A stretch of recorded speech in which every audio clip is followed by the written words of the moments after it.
C'est une photo de Heather et moi, quand on habitait dans le Missouri, à Noël.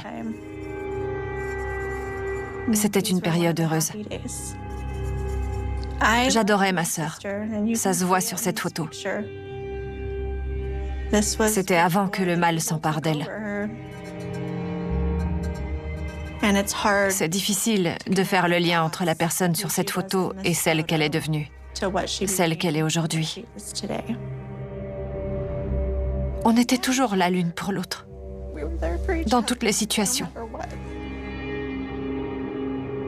C'était des jours heureux, et il n'y en a pas eu beaucoup.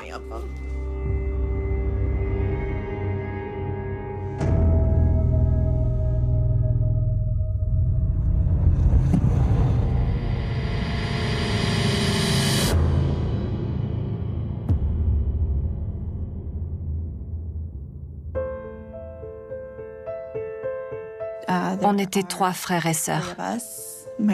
Moi, mon frère David et ma sœur Heather. Je suis l'aînée. Mon frère a 2 ans de moins que moi et Heather a 1 an et demi de moins que lui. J'ai toujours été très proche de David. On avait les mêmes amis. On aimait la même musique. On s'est toujours très bien entendus. Heather a toujours eu une personnalité un peu à part. Elle ne s'intégrait pas bien avec nous. Elle était différente. Heather avait plusieurs personnalités quand elle était enfant. Avec certaines personnes, c'était une princesse joyeuse, mais avec d'autres, elle hurlait et était insupportable. Elle faisait souvent la victime pour que Crystal et moi soyons punis. Un jour, j'étais dans ma chambre en train de regarder la télévision et elle voulait faire de la gym. Elle marchait souvent sur le lit comme si c'était une poutre. Elle a glissé et en tombant, elle s'est cognée la bouche contre le lit en bois. Elle a dit à ma mère que je lui avais lancé un chausson pour la faire tomber. J'en ai assez! Quand mon beau-père est rentré, il m'a frappé. Elle n'arrêtait pas de pleurer, mais quand j'ai commencé à me faire punir, elle a arrêté. Elle me regardait, avec son regard vide. Elle me regardait me faire battre. Je lui ai demandé pourquoi elle avait dit ça, et elle m'a répondu « parce que ». Ça ne la dérangeait pas de se dire qu'elle m'avait fait du tort. Nous, ça nous terrorisait de savoir qu'à tout moment, elle pouvait dire quelque chose qui nous vaudrait une correction.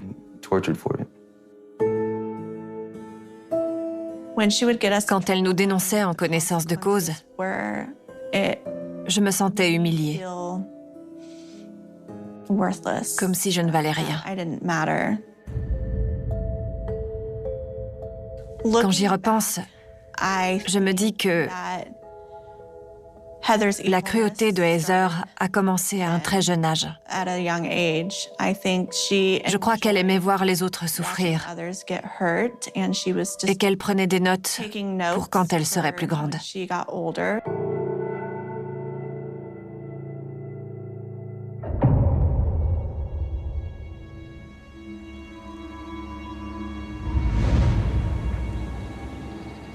Un jour, après l'école, j'ai invité une amie à la maison.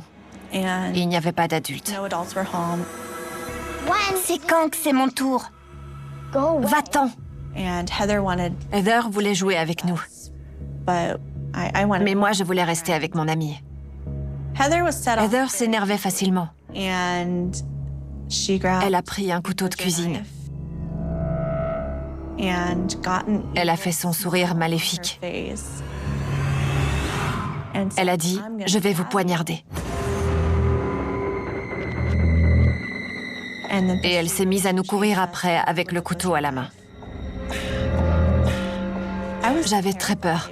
Je pensais vraiment qu'elle allait essayer de nous tuer, mon ami, mon frère et moi. Pose-le! Arrête! Je vois encore son regard. C'était comme si le mal s'était emparé d'elle. Plus on la suppliait d'arrêter, plus elle jubilait. On est allé s'enfermer dans la salle de bain et on s'est mis contre la porte pour l'empêcher d'entrer. La lame du couteau passait sous la porte et Heather hurlait qu'elle allait tous nous tuer.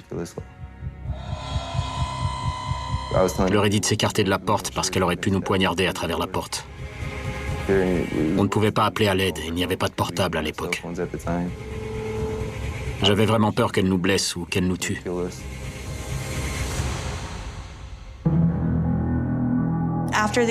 Une fois que Heather s'est calmée, mon ami est parti immédiatement. Quand j'ai enfin pu atteindre le téléphone, j'ai appelé ma mère au travail et je lui ai raconté ce qui venait de se passer. Elle m'a dit « Pourquoi tu as laissé Heather jouer avec un couteau ? On en reparlera quand je rentrerai. » Avec David, on a tous les deux reçu des coups de ceinture ce soir-là.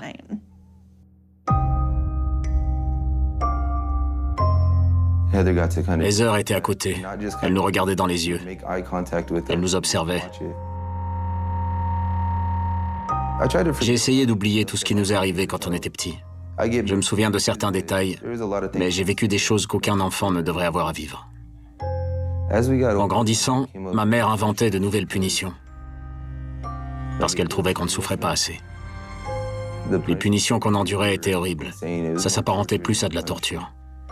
Et je ne comprendrai jamais pourquoi ma mère a laissé faire. Tout me revient en mémoire, tous ces souvenirs que j'avais enfouis. Ils remontent à la surface.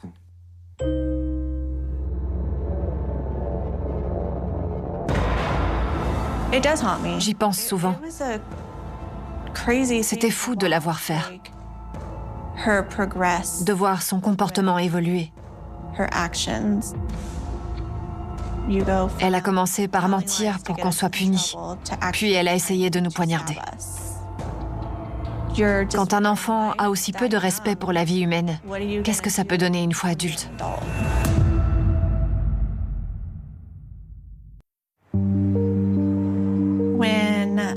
À 16 ans, je suis tombée enceinte et je me suis mariée. Quand j'ai déménagé, on a commencé à entretenir une correspondance avec Heather.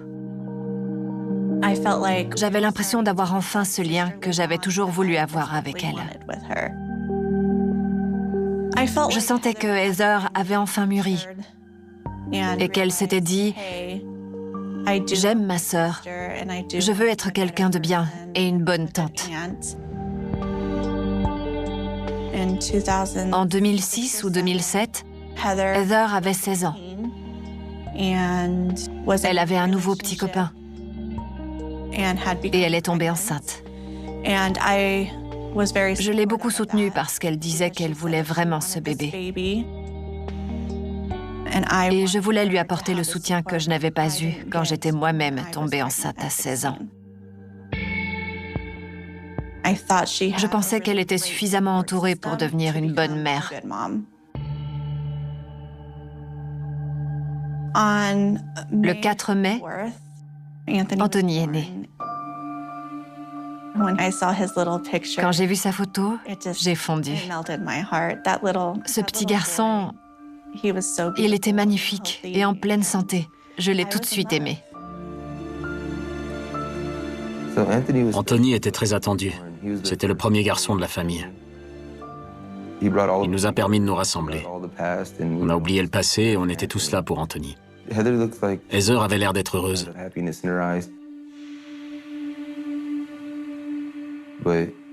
Mais au fond de moi, j'avais peur pour cet enfant.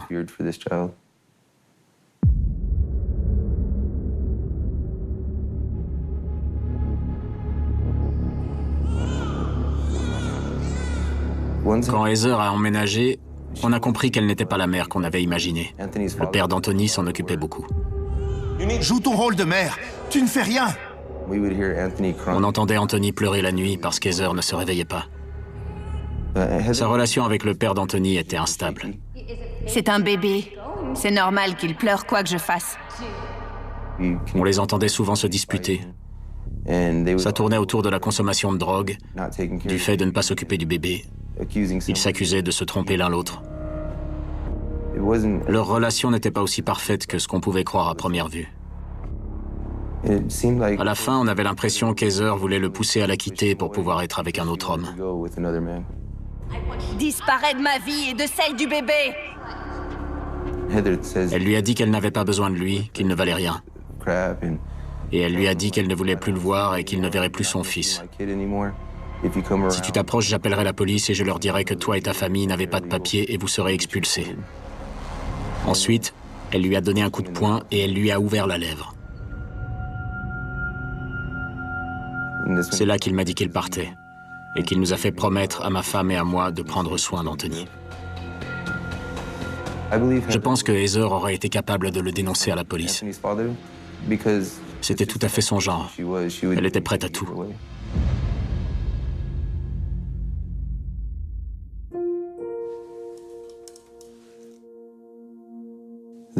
C'est une photo d'Anthony et moi. Son sourire me manque.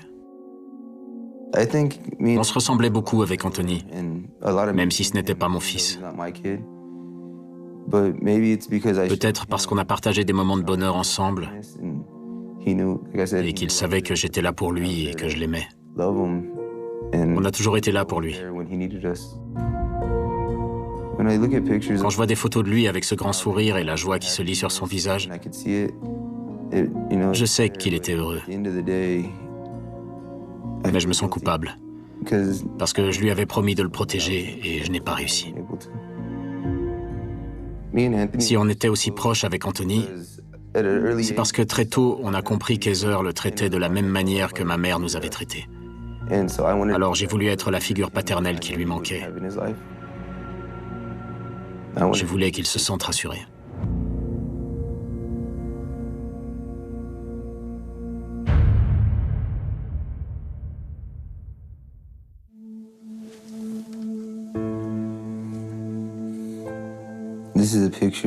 C'est une photo de ma sœur et moi à une fête de famille.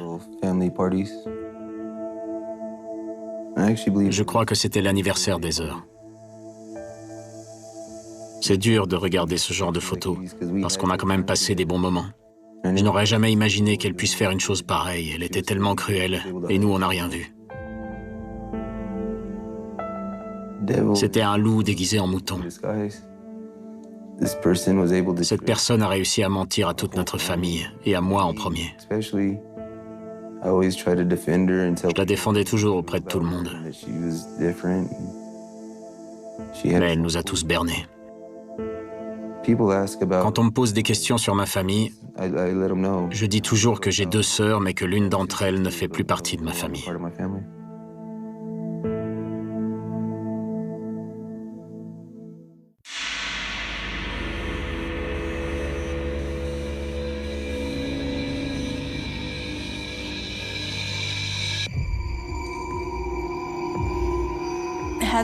Heather s'énervait très facilement avec ses enfants. Elle leur hurlait dessus à la moindre occasion. Elle leur jetait des choses à la figure. Elle les insultait. Un jour, Heather est venue me voir avec Anthony. Anthony était un peu excité. Il était resté enfermé. Il était content d'être chez moi. Et Heather n'arrêtait pas de le disputer. Elle a fini par prendre mon aspirateur et elle l'a frappé avec le tube.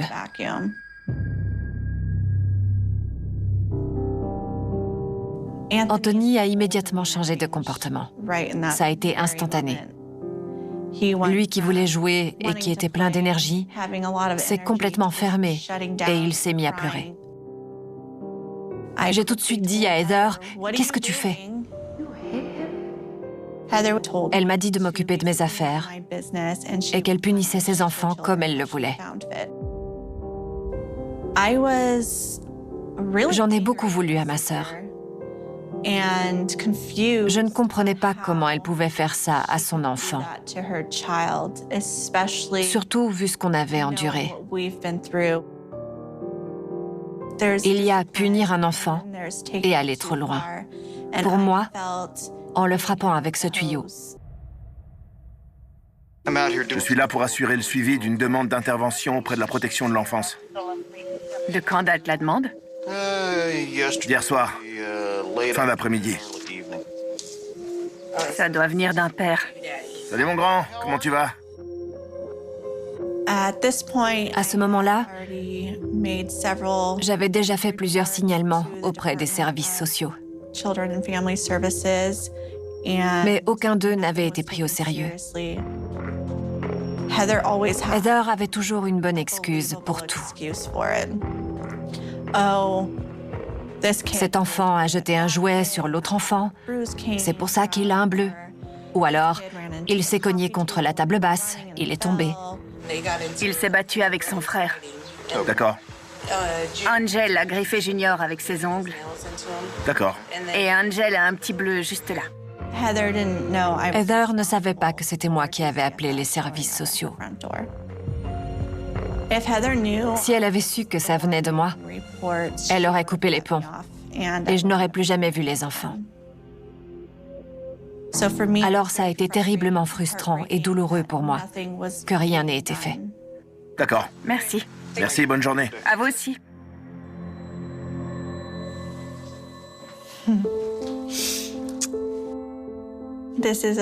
C'est une photo d'Anthony que j'ai prise au parc.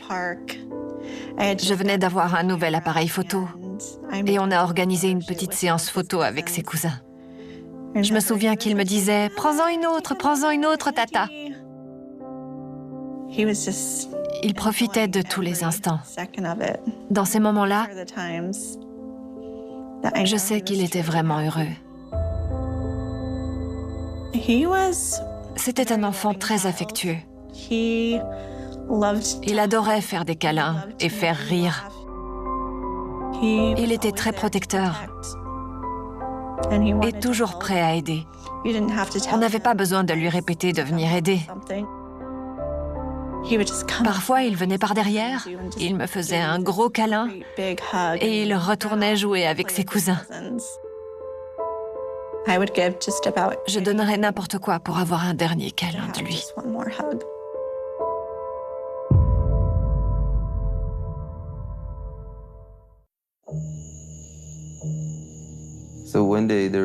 Un jour, j'ai invité des amis à regarder un match de foot à la télévision. J'ai invité Heather et Karim est venu. J'avais rencontré Karim dans un entrepôt où je travaillais. Il m'avait parlé de ses deux filles et on était devenus amis.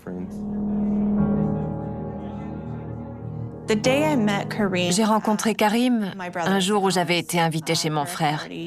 Je me souviens qu'il m'avait fait une très mauvaise impression. Je savais qu'il plairait à ma sœur. Je l'ai tout de suite regardé et je lui ai dit « N'y pense même pas ». Non. Il y avait quelque chose chez lui qui ne me plaisait vraiment pas. Il dégageait quelque chose de mauvais.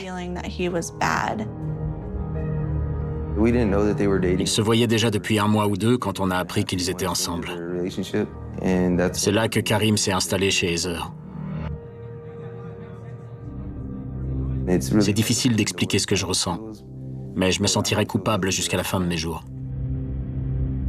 Si je ne les avais pas présentés, rien de tout cela ne serait arrivé. Ma femme me dit tout le temps que ce n'est pas ma faute. Mais à l'origine, c'est moi qui les ai présentés. Je ne pourrai jamais m'enlever ça de la tête.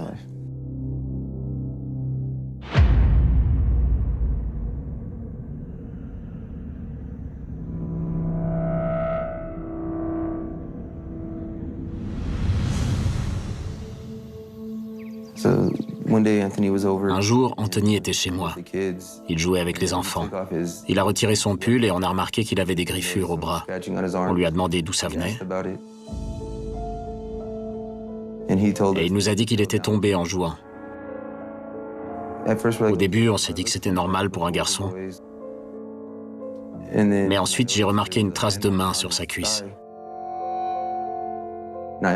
Cette fois, il a dit que c'était son petit frère qui l'avait frappé. Il avait 2 ans de moins que lui. Or, c'était la trace d'une main d'adulte.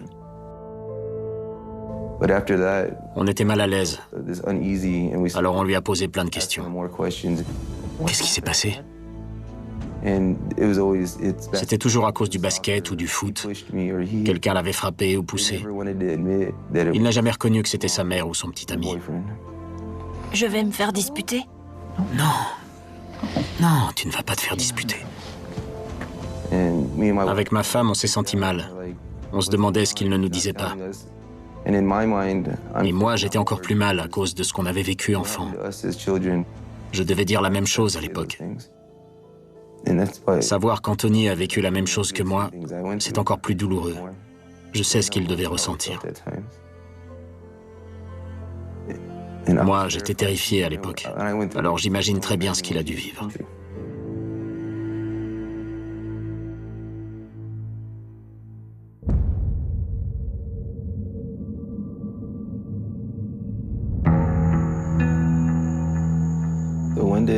Un jour, Anthony et ses frères et sœurs étaient chez nous. Le frère d'Anthony est allé aux toilettes. 5 minutes plus tard, il y est retourné. Il n'arrêtait pas d'y aller. Au bout d'un moment, je suis allé voir ce qui se passait.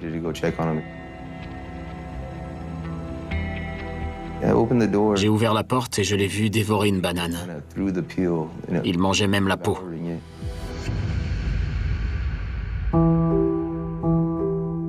À ce moment-là, on s'est assis avec eux et on leur a posé des questions. Il m'a dit qu'il avait faim et qu'il avait mangé les bananes en entier pour ne pas laisser de traces. Et il s'est mis à pleurer parce qu'il avait peur de se faire disputer. Je lui ai dit qu'il n'allait pas se faire disputer, qu'il avait le droit de manger et qu'il n'était pas obligé de se cacher, qu'il fallait qu'il nous le dise s'il avait faim. Ici, tu peux manger tout ce que tu veux, tu n'es pas obligé de te cacher. Sa mère nous avait dit qu'il avait mangé avant de venir. Mais lui nous a dit qu'il n'avait rien mangé depuis la veille. Je lui ai demandé ce qu'il avait mangé la veille. Il a dit un burrito congelé, encore congelé. C'est tout ce que Karim nous donne. Ce qui me hante encore aujourd'hui, c'est que je leur ai dit qu'on serait toujours là pour les protéger, qu'il fallait qu'ils nous disent la vérité. Et c'est là qu'ils ont commencé à raconter.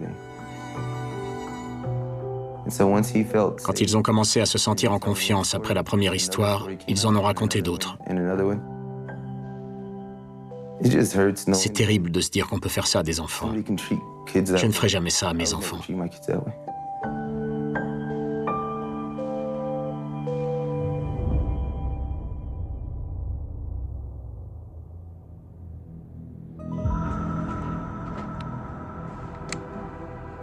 Il se passait tellement de choses, mais on n'en avait aucune idée.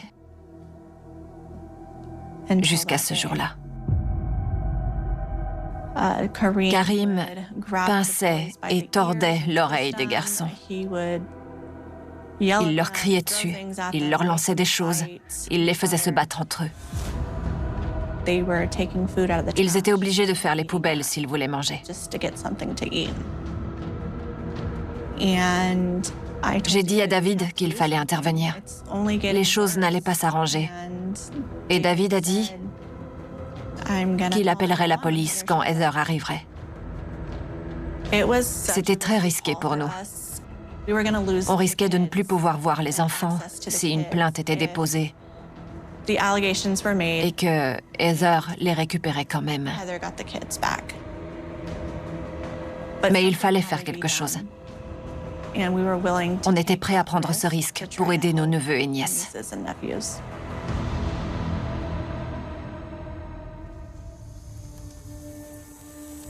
Ce soir-là, Heather est venue récupérer les enfants en sortant du travail. Où sont les garçons? C'est là qu'on lui a dit qu'on allait les garder chez nous.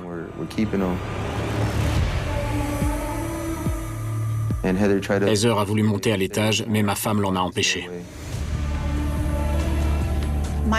Les enfants ont toujours été ma priorité, et ensuite ma sœur. Quand je l'ai regardée, elle était totalement déshumanisée. C'était devenu un monstre, petit à petit. Et là, on a appelé la police.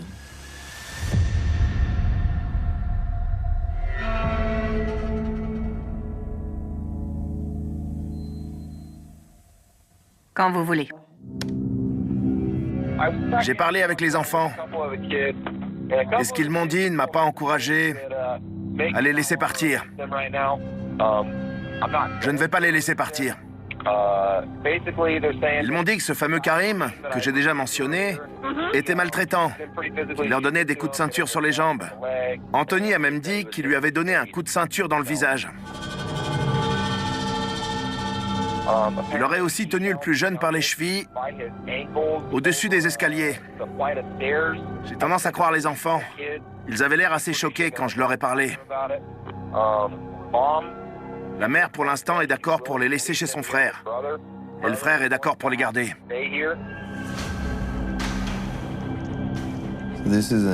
C'est un enregistrement audio du shérif adjoint qui est venu chez moi le soir où j'ai appelé la police. Il a décidé de ne pas faire rentrer les enfants chez eux. À ce moment-là, on leur a fait comprendre qu'ils allaient habiter avec nous et qu'on serait leurs nouveaux parents. Les enfants étaient ravis en apprenant qu'ils allaient rester chez nous. Ils étaient radieux, ils ont sauté de joie et ils nous ont pris dans leurs bras comme si on était leurs nouveaux parents. Ça nous a donné beaucoup de faux espoirs, parce qu'à cet instant, on pensait que c'était terminé. On était persuadés que les enfants seraient en sécurité. Mais ils nous ont arraché le cœur et ils ont marché dessus.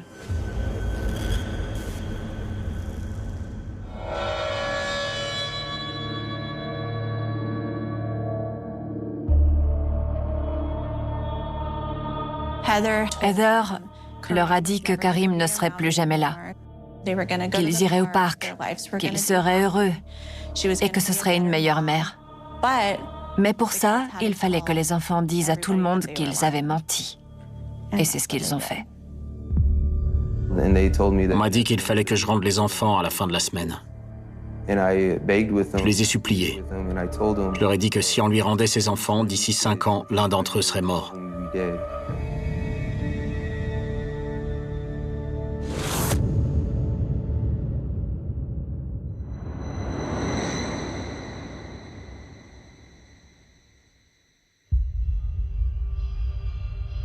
Ici les pompiers, je vous écoute. Mon fils ne respire plus. Pardon? Mon fils ne respire plus. Quelle est votre adresse?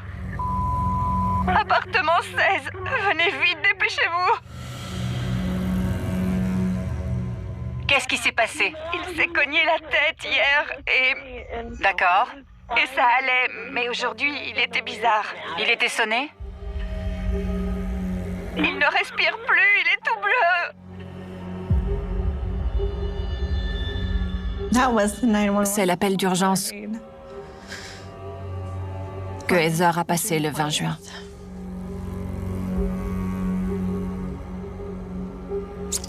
Elle a fait semblant de pleurer, comme quand elle voulait qu'on se fasse punir. Elle avait de l'entraînement.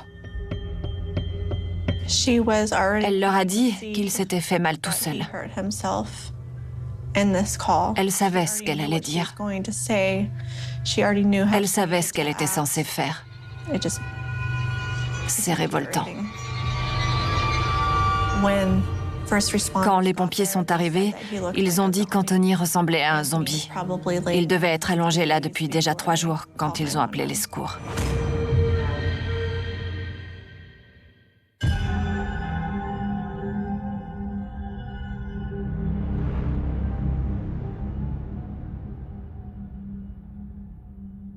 Quand Maria est arrivée à l'hôpital, elle a vu qu'Anthony était en réanimation.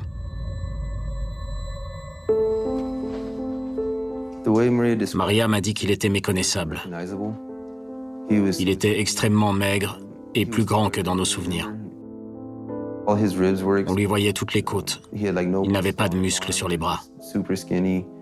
Il était très amaigri, ses yeux étaient enfoncés, ils étaient noirs et injectés de sang. Elle a demandé à Heather ce qui s'était passé parce qu'elle avait compris que ce n'était pas un accident. Heather s'est énervée et elle a demandé au shérif qui était devant la chambre de faire sortir Maria de l'hôpital. Ma femme m'a dit qu'elle était tombée à genoux en pleurs aux pieds d'Heather et qu'elle lui avait demandé pardon pour tout ce qu'on avait fait. Elle a continué de s'excuser jusqu'à ce qu'Heather l'autorise à revenir.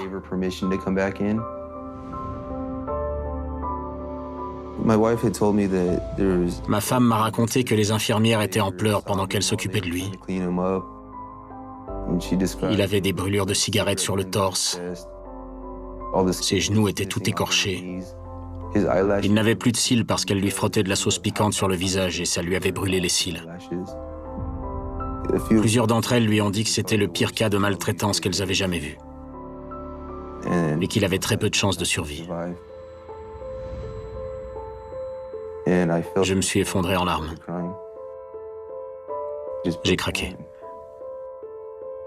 Je ne savais pas quoi faire.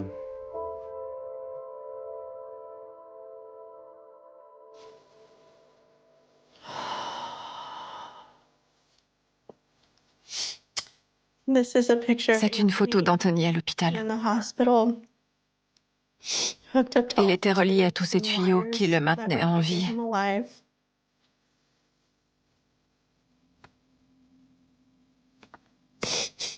Il ne méritait pas ça.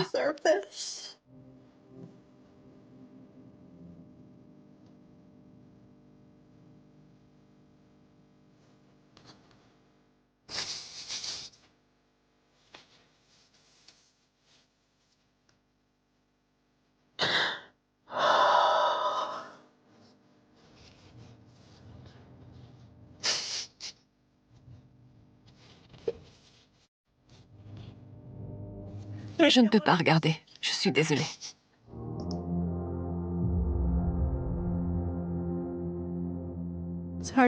C'est dur de regarder cette photo, parce que ce sont ses derniers jours. Et je sais tout ce qu'il a traversé. Toute la souffrance qu'il a dû endurer. C'est ma sœur qui lui a fait ça. Avec son copain.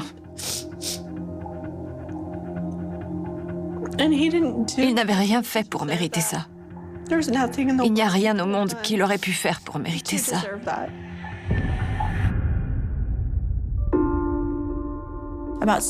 Vers 6 heures du matin, j'ai reçu un appel de Maria qui m'a dit qu'ils allaient débrancher Anthony.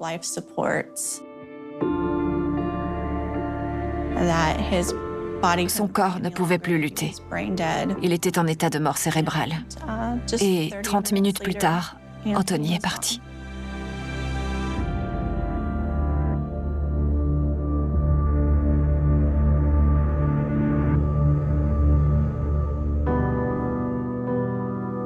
Heather était dans le couloir. Elle essayait de convaincre tout le monde qu'elle n'était pas responsable quand il est mort. Il est mort tout seul. Elle aurait dû être auprès de lui pour qu'il se sente au moins un peu aimé, sachant que c'était la dernière chose qu'il allait ressentir, au lieu de le laisser seul, non désiré et mal aimé. Quand j'ai appris qu'Anthony était décédé, j'ai été submergé par la culpabilité. C'est là que j'ai commencé à me dire que je l'avais laissé tomber. Si je pouvais parler à Anthony aujourd'hui, je lui dirais que je suis désolé de ne pas avoir pu le protéger. Je lui dirais que je l'aime et que je ferai tout mon possible pour que ce genre de choses n'arrive à personne d'autre.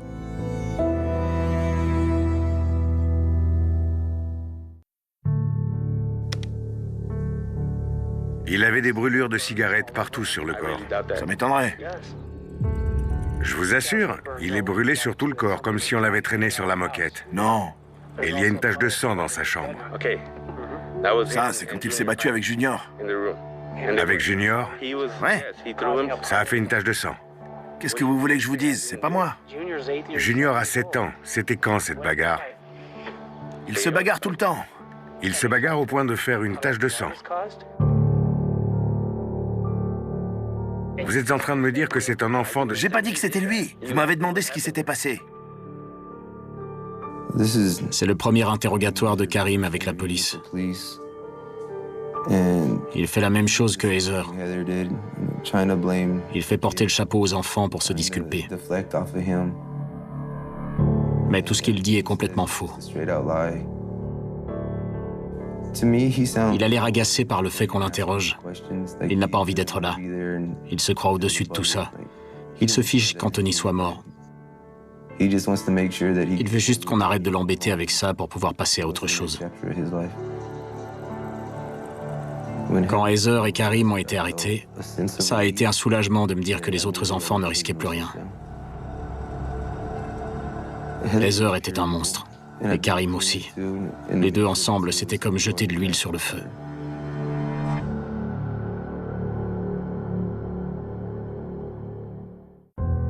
Heather Baron est accusée de meurtre et de torture suite à la mort de son fils de 10 ans, Anthony Avalos.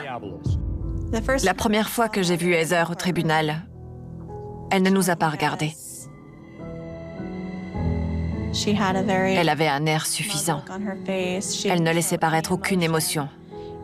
Ça m'a excédée.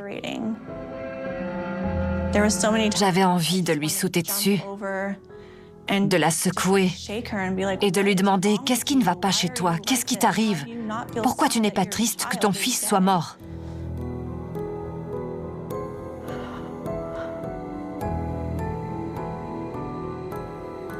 Je suis très en colère. C'était son bébé. Son rôle était de le protéger.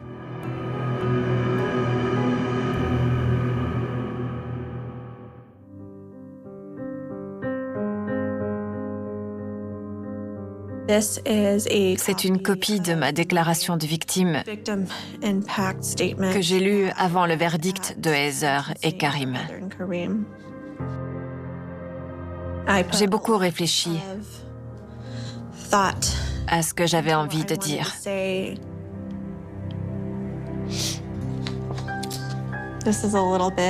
Voici un extrait de ce que j'ai écrit. Je regarde souvent le beau visage de mes enfants et je me dis que la maternité est quelque chose de formidable. Comment Heather a-t-elle pu ne pas le voir? Comment a-t-elle pu regarder Karim battre ses enfants? Comment a-t-elle pu faire du mal à ses propres enfants? Comment a-t-elle pu les regarder souffrir? La vie d'Anthony a été fauchée par les actes égoïstes de Heather et Karim. Aucune larme, aucune prière, aucun vœu ne pourra le faire revenir. Ces deux-là sont des monstres. Et leur place est dans une cage. S'il vous plaît, faites en sorte qu'ils ne puissent plus faire de mal à personne.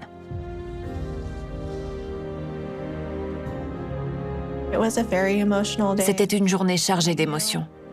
Mais il fallait que je prononce ces mots en espérant que ce que je disais rentre dans l'une de leurs têtes.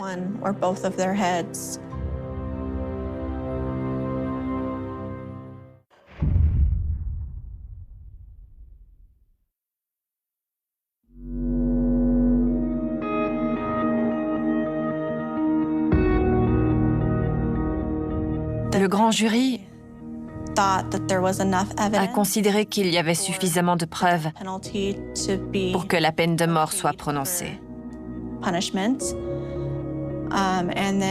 Mais quand le nouveau procureur de Los Angeles a pris ses fonctions, il l'a supprimée.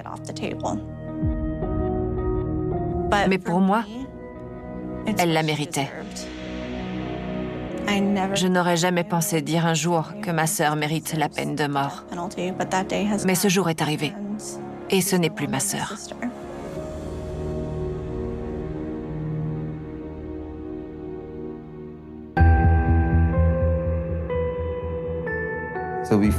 Avant l'enterrement d'Anthony, la famille s'est réunie et on a décidé de célébrer sa vie plutôt que de le pleurer. On a choisi le thème des super-héros parce qu'à nos yeux, c'était un super-héros. Quand un enfant se faisait embêter à l'école, il devenait ami avec lui pour le protéger. Il jouait avec lui, il faisait pareil avec ses frères et sœurs, il était très protecteur. Ça montre la belle personne qu'il aurait pu devenir. Il aurait sûrement participé à changer le monde. C'est pour ça que je l'appelle mon super-héros. Quand je pense à ce qu'il a traversé, on a enduré beaucoup de choses similaires, mais moi, j'ai survécu. Parfois, je me demande pourquoi moi et pas lui.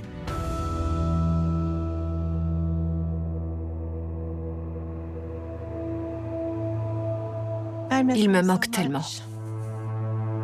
Il ne se passe pas un jour sans que je pense à lui, à son sourire et à ses câlins.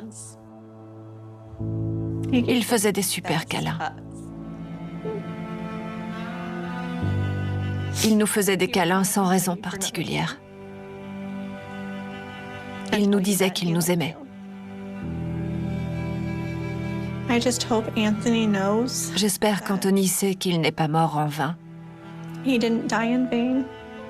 qu'il sait qu'on continue de se battre pour lui, pour ses frères et sœurs et pour les autres enfants, et que ça va changer. C'est lui qui aura fait la différence et qui aura permis de sauver des vies comme il le voulait.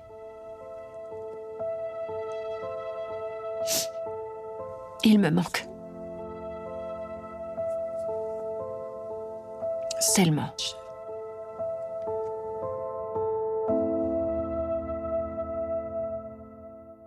Il est un peu plus de 5 heures du matin quand la ville de Lyon retient encore son souffle. À cet instant fragile où la nuit refuse de lâcher prise et où l'aube n'a pas encore trouvé le courage d'apparaître, les rues sont presque vides, l'air est froid, humide, chargé de cette odeur métallique propre aux berges du Rhône, et dans un immeuble discret du quartier de la Guillotière, une lumière reste allumée derrière un rideau mal tiré, comme un œil qui refuse de se fermer. Personne ne sait.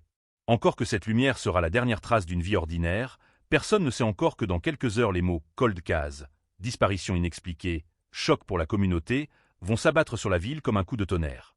Elle s'appelait Camille Dervaux, 28 ans, assistante sociale, connue pour sa voix douce, pour son habitude de rentrer tard après des permanences interminables, pour cette façon presque invisible de traverser la ville sans jamais attirer l'attention, et pourtant ce matin-là, quelque chose cloche, quelque chose résiste, son téléphone sonne dans le vide, encore et encore. Les messages s'empilent, aucun signe de réponse, et dans l'appartement silencieux, une chaise renversée. Un sac posé. Près de la porte, les clés encore à l'intérieur, comme si elle avait été interrompue en plein geste, comme si le temps s'était figé au moment exact où tout a basculé. Les premiers policiers arrivent peu après 8 heures. Appelés par une collègue inquiète, la porte n'est pas forcée, rien n'a été volé, aucun signe évident de lutte, et pourtant cette absence est trop lourde, trop dense pour être anodine.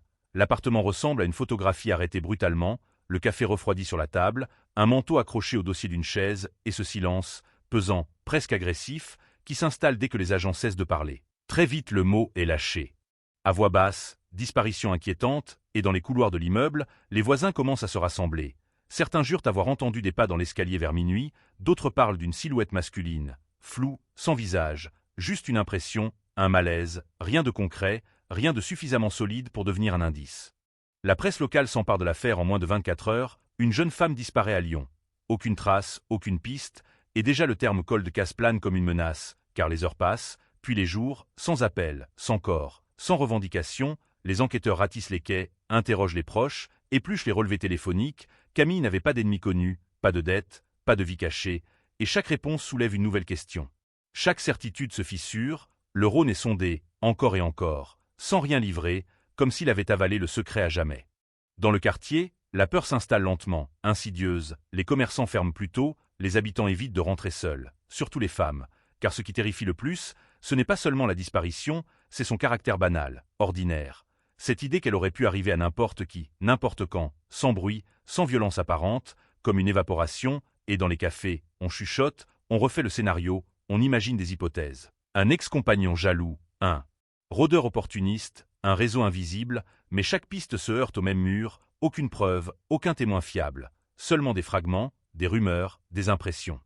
Les enquêteurs découvrent pourtant un détail troublant, une caméra de vidéosurveillance, à 2 rues de l'immeuble, a enregistré le passage de Camille à 23h47, elle marche seule, téléphone à la main, puis l'image suivante, 30 secondes plus tard, montre une autre silhouette entrant dans le champ, un homme, capuche relevée, démarche calme, presque banale, il ne court pas, il ne se cache pas. Il disparaît de l'image exactement au moment où Camille sort du cadre, et ce simple extrait devient l'obsession de toute une brigade, visionnée des centaines de fois, ralentie, agrandie, disséquée, mais le visage reste hors champ, les traits sont mangés par les pixels, et cet homme devient une ombre, une présence sans nom. Les jours se transforment en semaines, puis en mois, l'enquête piétine, certaines pistes sont abandonnées, d'autres renaissent brièvement avant de s'effondrer. Un témoignage évoque un véhicule stationné trop longtemps près de l'immeuble, un autre parle d'un cri étouffé dans la nuit, mais rien ne tient face au recoupement, et peu à peu, la couverture médiatique s'essouffle, les titres se font plus rares, la disparition de Camille glisse lentement vers la rubrique des affaires non résolues. Ce purgatoire judiciaire où s'accumulent les noms, les visages, les vies suspendues. Pour la famille, le temps se fracture, chaque jour sans réponse est une blessure ouverte. Les parents collent des affiches, participent à des reconstitutions, répondent aux journalistes, espèrent encore un appel, un signe, n'importe quoi, mais Lyon continue de vivre, indifférente, bruyante, et cette normalité devient presque une insulte, car quelque part, quelqu'un sait, quelqu'un se tait, et cette certitude ronge ceux qui restent, les empêche de tourner la page. Au sein de la police judiciaire, l'affaire est classée provisoirement, un mot administratif, froid, presque cruel, qui signifie surtout que le dossier rejoint les étagères poussiéreuses, celles des cold cases, mais certains enquêteurs refusent de lâcher prise, ils reviennent sur les procès-verbaux, relisent les auditions, notent les incohérences, les silences, les détails qui semblaient insignifiants à l'époque, car dans ce genre d'affaires, la vérité ne disparaît jamais complètement. Elle se cache, elle attend, tapie dans un recoin du dossier. Un nom revient parfois, jamais officiellement, un homme discret, habitant du quartier à l'époque, sans antécédents graves, sans histoire, connu pour être serviable, presque invisible, il a été entendu comme simple témoin, rien de plus, son emploi du temps semblait clair, ses réponses cohérentes, et pourtant, certains détails ne collent pas parfaitement. Un horaire imprécis, un souvenir flou, mais à l'époque, cela ne suffit pas, il reste sous les radars. Exactement là où un prédateur patient sait se tenir. Les années passent, 2004, 2005, 2006, et à chaque anniversaire de la disparition, le même rituel, un court article, une photo jaunie, la question lancinante, où est Camille Dervaux? Et derrière cette question, une autre, plus dérangeante encore. Comment une femme peut-elle disparaître au cœur d'une grande ville sans laisser la moindre trace, sans alerter personne, sans déclencher d'erreur, et si cela a été possible une fois? Pourquoi pas deux? Pourquoi pas encore? Ce que personne ne sait encore, c'est que le dossier n'est pas mort, qu'il respire encore sous la poussière, que certaines pièces manquent toujours, et qu'un jour, des années plus tard, un détail oublié, une technologie nouvelle, une parole libérée, viendra fissurer le silence, mais pour l'instant, Lyon dort, la guillotière change de visage, les habitants vont et viennent, et quelque part, dans cette ville qui a tout oublié, la vérité attend son heure, immobile, dangereusement proche. Les mois se sont écoulés sans bruit, comme une eau sale qui s'infiltre lentement dans les murs d'un immeuble ancien, et l'affaire Camille Dervaux n'est plus qu'un nom écrit à l'encre pâlie sur la tranche d'un dossier épais, rangé dans une armoire métallique au fond d'un couloir de la police judiciaire de Lyon, un dossier lourd, mal fermé, gonflé de procès-verbaux, de photos granuleuses, de plans griffonnés à la hâte, et pourtant, malgré ce classement provisoire qui sonne comme une abdication, quelque chose continue de déranger, une dissonance, un détail qui refuse de se taire. Car une disparition ne s'efface jamais vraiment, elle laisse derrière elle des ondes, des traces invisibles, des vies déséquilibrées, et dans le quartier de la Guillotière, certains habitants se souviennent encore de cette période trouble où les regards se faisaient fuyants, où les portes se fermaient plus vite, où chaque bruit de pas dans l'escalier déclenchait une crispation instinctive, comme si le danger n'avait jamais quitté les lieux, comme s'ils se contentaient d'observer, patients. Les enquêteurs, eux, continuent de travailler sur d'autres affaires, des dossiers urgents, bruyants, sanglants parfois, mais le nom de Camille revient, au détour d'une conversation, d'un café avalé trop vite, d'un regard jeté vers cette armoire que l'on évite soigneusement, parce qu'on sait ce qu'elle contient, une énigme pure, une défaite silencieuse, et surtout cette image, toujours la même, extraite de la caméra de surveillance. Cette silhouette masculine qui traverse le champ avec une assurance presque insultante, comme s'il savait déjà qu'il ne serait jamais identifié. En 2007, un nouvel élément surgit, presque par accident, lorsqu'un jeune analyste, fraîchement affecté au service, décide de revoir certaines bandes vidéo avec des outils plus récents, l'image reste mauvaise, les pixels se déforment, mais un détail attire son attention, la posture de l'homme, la manière dont il incline légèrement la tête, comme s'il observait quelque chose hors champ, et surtout cette absence totale de précipitation, ce calme dérangeant, incompatible avec un acte impulsif, incompatible avec la panique, et cette observation change subtilement la lecture du dossier, car elle suggère autre chose, une anticipation, une préparation, une rencontre qui n'aurait rien d'aléatoire. Les policiers reprennent alors les auditions anciennes, celles des voisins, des collègues, des amis, et cette fois, les questions changent, on ne cherche plus un agresseur inconnu, un prédateur surgissant de l'ombre, mais une présence déjà intégrée au décor. Quelqu'un qui connaissait les habitudes de Camille, ses horaires, ses trajets, quelqu'un qui pouvait l'attendre sans éveiller la méfiance, quelqu'un de banal, d'inoffensif en apparence. Exactement le type de profil qui glisse sous les radars. Un nom, encore une fois, refait surface, toujours le même, celui de cet homme discret entendu en 2003 comme simple témoin, un voisin d'immeuble, présent sur place le soir de la disparition, à quelques mètres seulement de l'entrée. Il avait parlé d'une soirée ordinaire, d'une sortie pour promener son chien, d'un retour sans incident. Son récit avait été jugé cohérent, presque trop lisse, et à l'époque, personne n'avait insisté. Car il n'y avait rien à insister, aucun élément matériel, aucun mobile évident. Seulement cette intuition vague que quelque chose clochait sans jamais pouvoir être formulée. Les années ont passé, mais lui est resté, dans le quartier d'abord, puis ailleurs, une vie sans éclat, sans vague, des emplois précaires, quelques relations sans histoire, rien qui attire l'attention, et c'est précisément cela qui inquiète aujourd'hui les enquêteurs, car l'absence totale de chaos n'est pas toujours synonyme d'innocence. Parfois elle est le masque le plus efficace, et dans les cold cases, ce sont souvent les silhouettes fades qui cachent les secrets les plus sombres. Pendant ce temps, la famille de Camille continue de vivre dans une temporalité parallèle, figée quelque part entre l'espoir et le deuil impossible. Chaque appel inconnu fait sursauter, chaque lettre officielle ravive une douleur ancienne. Et lorsque la police les contacte à nouveau, des années plus tard, pour leur annoncer que l'enquête connaît un regain d'intérêt, l'émotion est brutale, violente, car ouvrir un dossier, c'est aussi rouvrir une plaie qui n'a jamais cicatrisé. Les enquêteurs retournent sur les lieux. Presque 10 ans après, l'immeuble a changé, les murs ont été repeints, de nouveaux habitants occupent les appartements, mais certaines choses restent identiques, l'étroitesse de l'escalier, les angles morts, les recoins sombres, et ils comprennent alors à quel point l'endroit se prêtait à une disparition silencieuse, rapide, sans témoin direct, un lieu parfait pour agir sans laisser de traces. Et cette évidence rétrospective renforce un malaise déjà. Profound.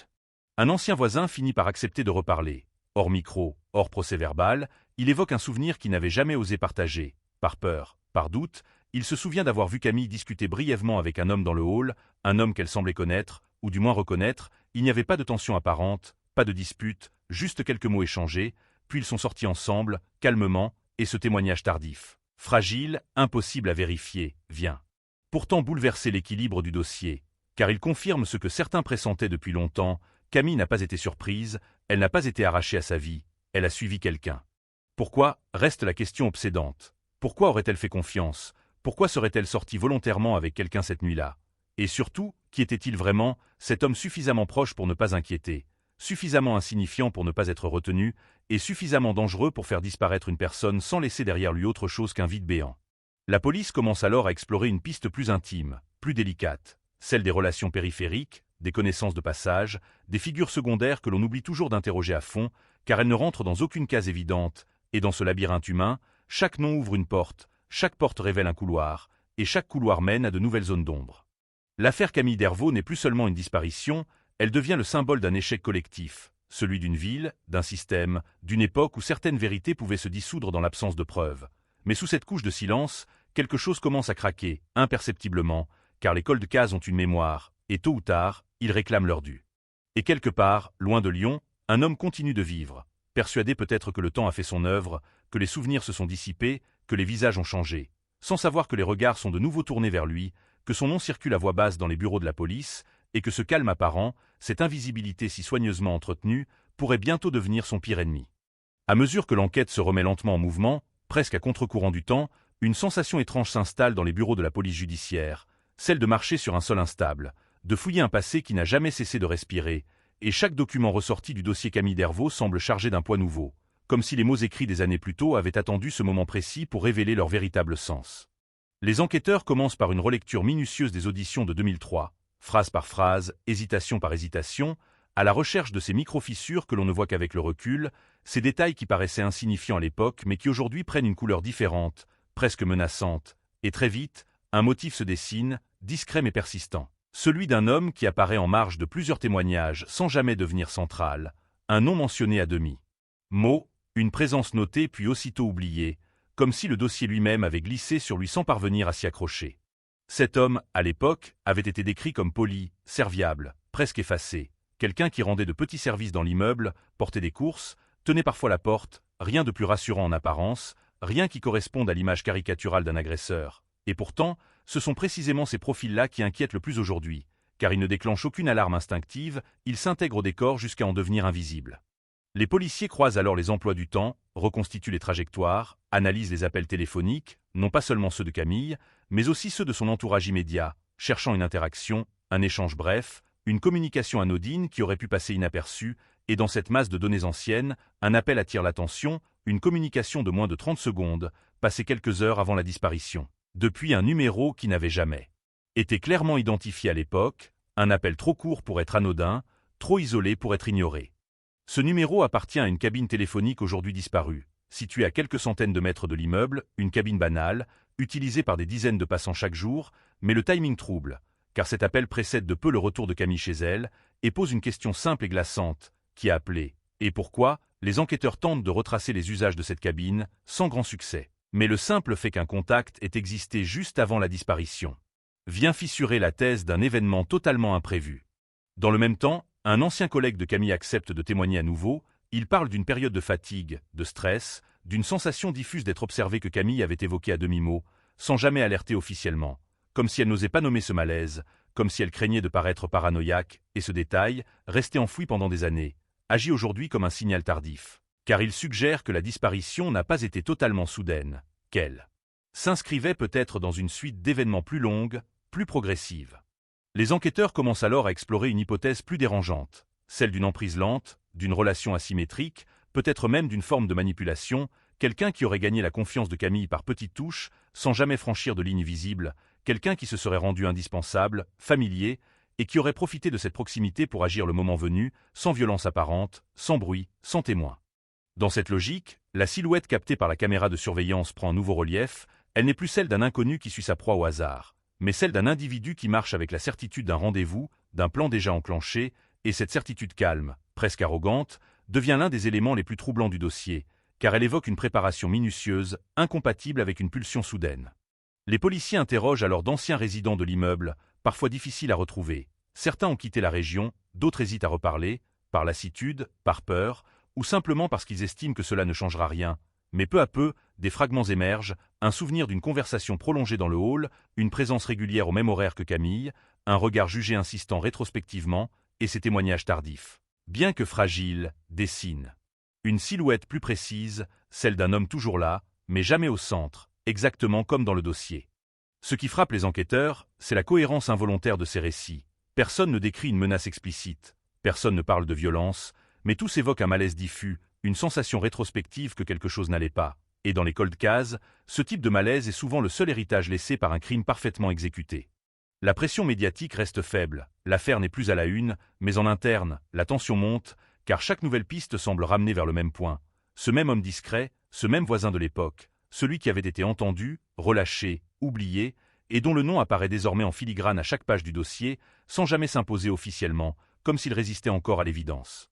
Pendant ce temps, l'homme en question mène une vie apparemment banale, loin des projecteurs, sans savoir, ou peut-être en sachant trop bien, que le passé commence à le rattraper, que certaines portes que l'on croyait définitivement closes grincent de nouveau, et que le silence, cette arme qui l'a protégé si longtemps, devient progressivement plus fragile.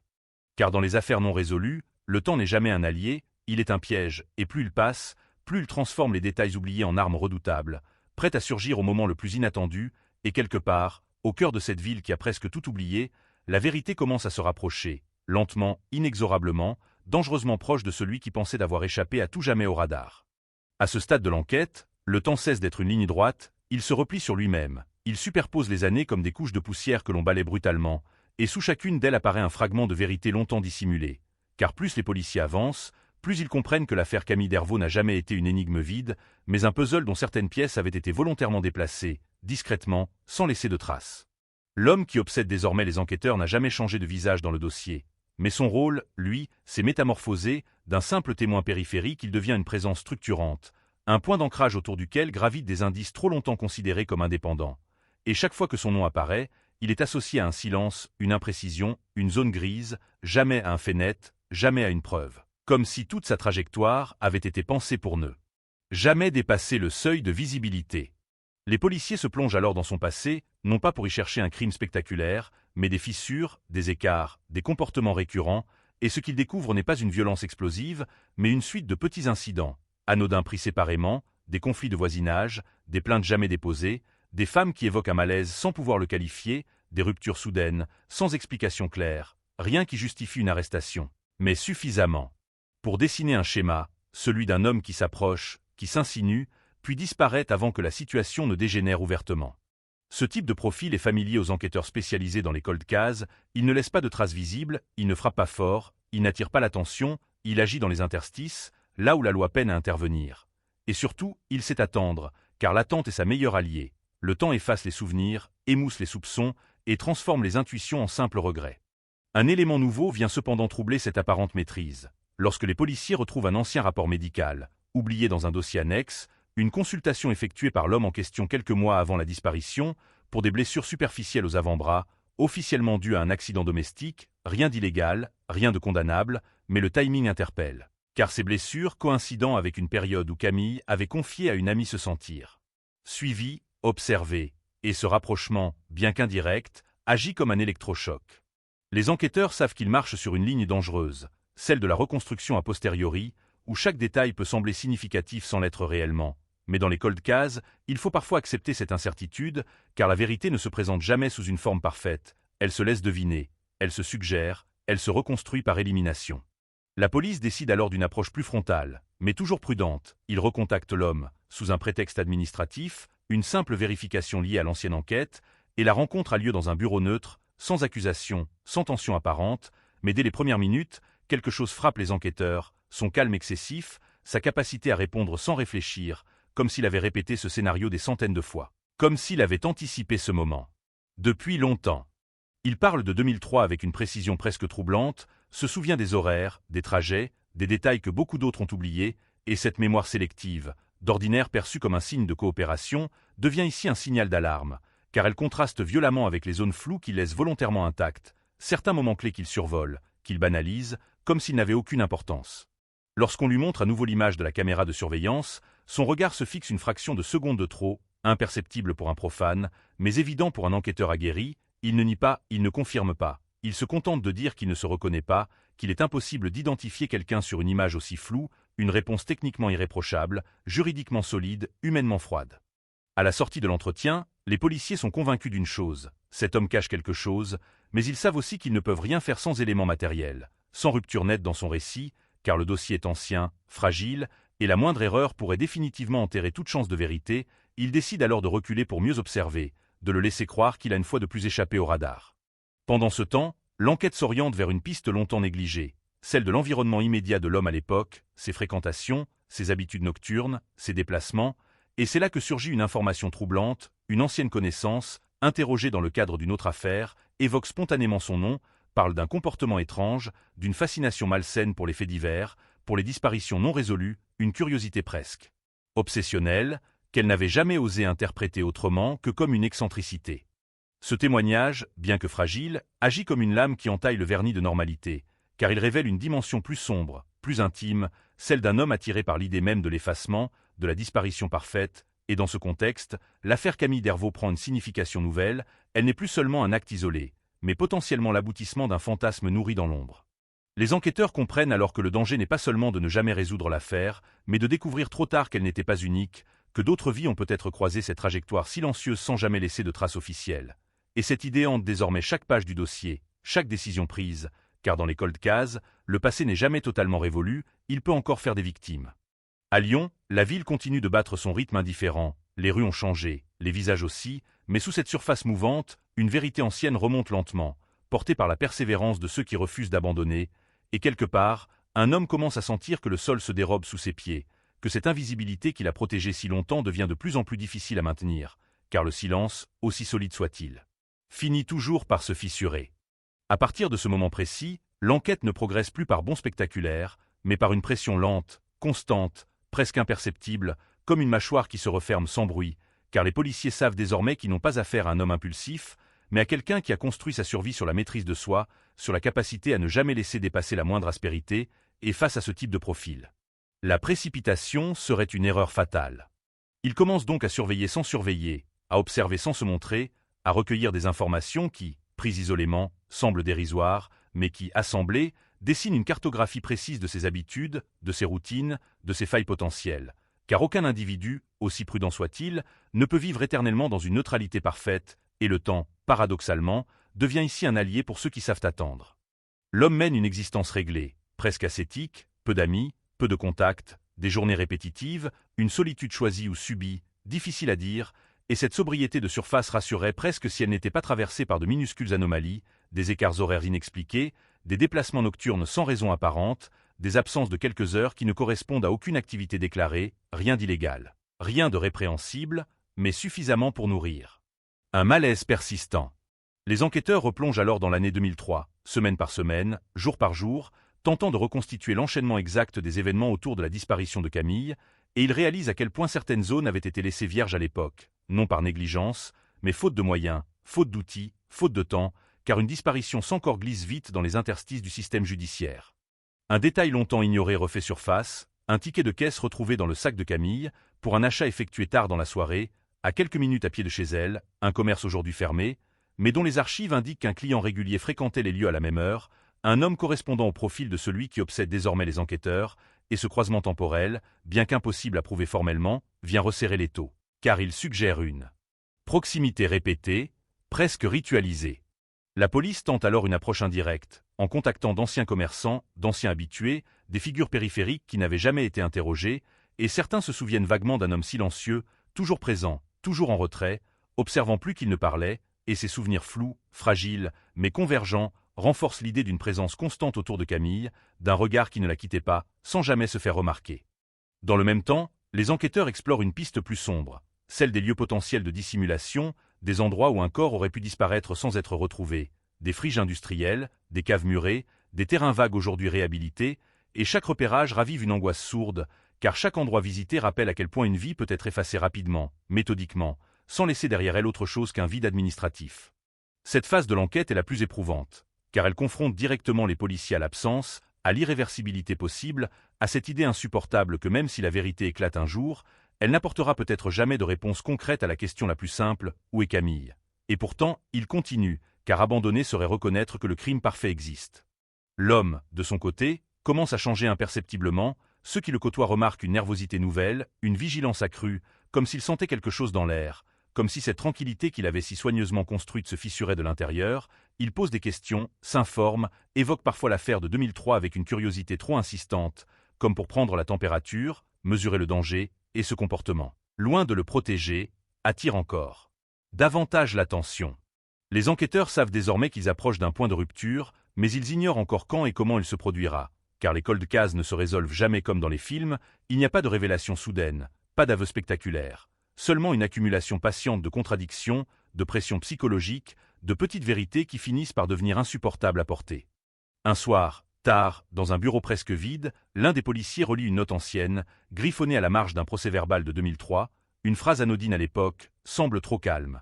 Et cette annotation, écrite sans intention particulière, prend soudain une dimension prophétique, car elle résume à elle seule tout le malaise qui entoure cet homme depuis le début, ce calme excessif, cette absence de faille visible. Cette manière de traverser les événements sans jamais être affecté. À cet instant, les enquêteurs comprennent que la clé de l'affaire ne se trouve peut-être pas dans un indice matériel spectaculaire, mais dans l'effondrement progressif de cette façade, dans le moment précis où l'homme cessera de contrôler parfaitement son récit, où une fissure, même minuscule, laissera passer la lumière, et ce moment, ils le savent, approche.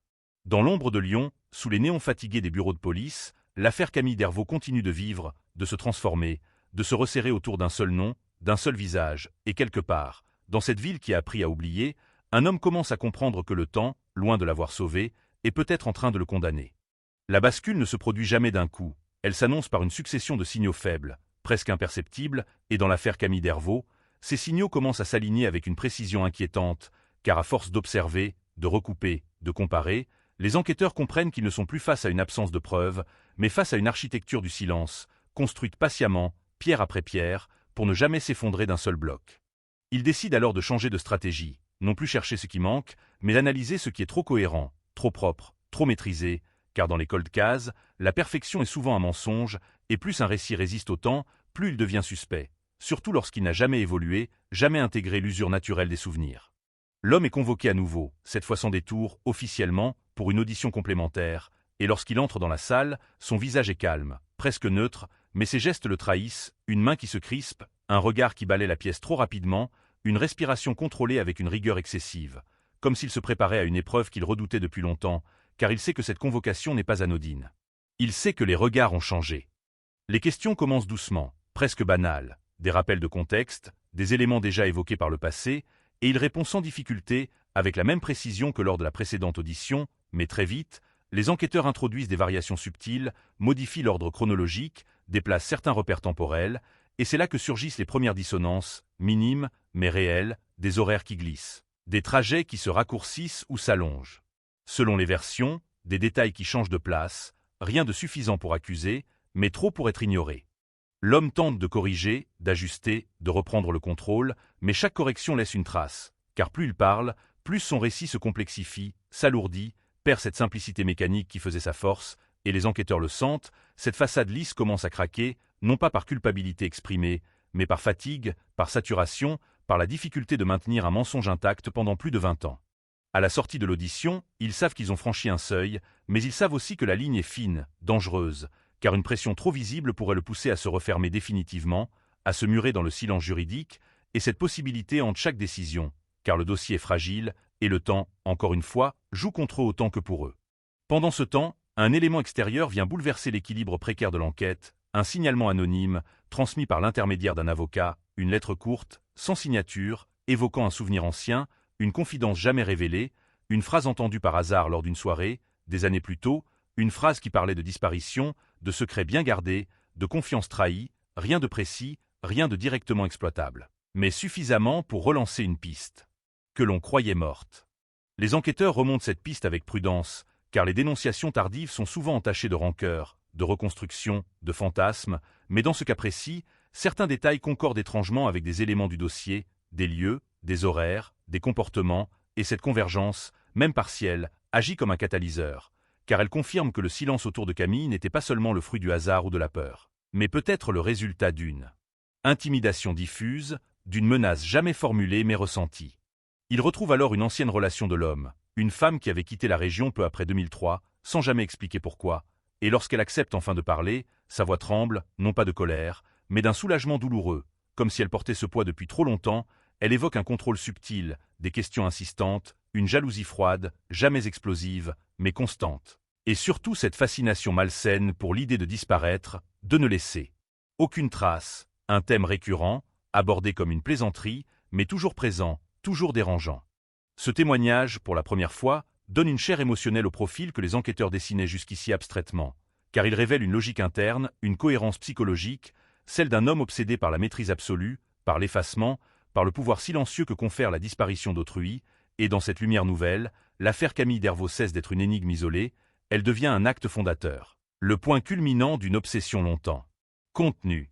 La police sait désormais qu'elle ne peut plus reculer, que chaque jour supplémentaire augmente le risque de perdre cette fenêtre fragile qui s'est ouverte, et pourtant, elle avance avec une lenteur calculée, car le moindre faux pas pourrait tout faire s'écrouler. Il confronte l'homme à certains éléments, sans tout dévoiler, teste ses réactions, observe ses silences, ses regards fuyants, ses réponses trop rapides, et à chaque échange, la tension monte, invisible, mais palpable, comme un fil prêt à rompre. L'homme commence à montrer des signes d'épuisement, des absences au travail, des consultations médicales répétées, une irritabilité nouvelle, comme si le passé, qu'il croyait définitivement enfoui, remontait à la surface avec une violence incontrôlable, et cette fragilité soudaine inquiète autant qu'elle rassure, car elle signifie que la carapace se fissure, mais aussi qu'il pourrait commettre une erreur irréversible. Dans les couloirs feutrés de la justice, l'affaire reprend une place qu'elle n'avait plus occupée depuis longtemps, des réunions discrètes ont lieu, des magistrats réévaluent le dossier, conscients que chaque décision sera scrutée, critiquée, car ouvrir un col de case, c'est accepter de remettre en question des années d'inaction apparente, c'est exposer les failles d'un système, et cette exposition dérange. Mais il est trop tard pour faire marche arrière, car la vérité, une fois réveillée, ne se rendort jamais complètement, et quelque part, au cœur de Lyon, une mécanique ancienne s'est remise en mouvement, lente, implacable, prête à broyer celui qui pensait d'avoir maîtrisé le temps, car dans cette affaire, le silence n'est plus une protection, il est devenu un piège. Et tandis que la ville continue de vivre, indifférente à ce qui se joue dans l'ombre, une certitude s'impose chez ceux qui n'ont jamais abandonné. Le moment approche où l'histoire de Camille Dervaux cessera d'être un simple nom dans un dossier poussiéreux pour redevenir une vérité insupportable. Et ce moment, ils le sentent, est désormais inévitable. À ce stade, l'enquête ressemble moins à une course qu'à une veillée tendue, une attente lourde, presque suffocante, où chaque heure supplémentaire devient une épreuve de nerfs. Car les policiers savent désormais que l'homme qu'ils observent n'est plus simplement un suspect diffus, il est devenu le centre de gravité du dossier, celui autour duquel tout converge, même si rien n'est encore officiellement prononcé.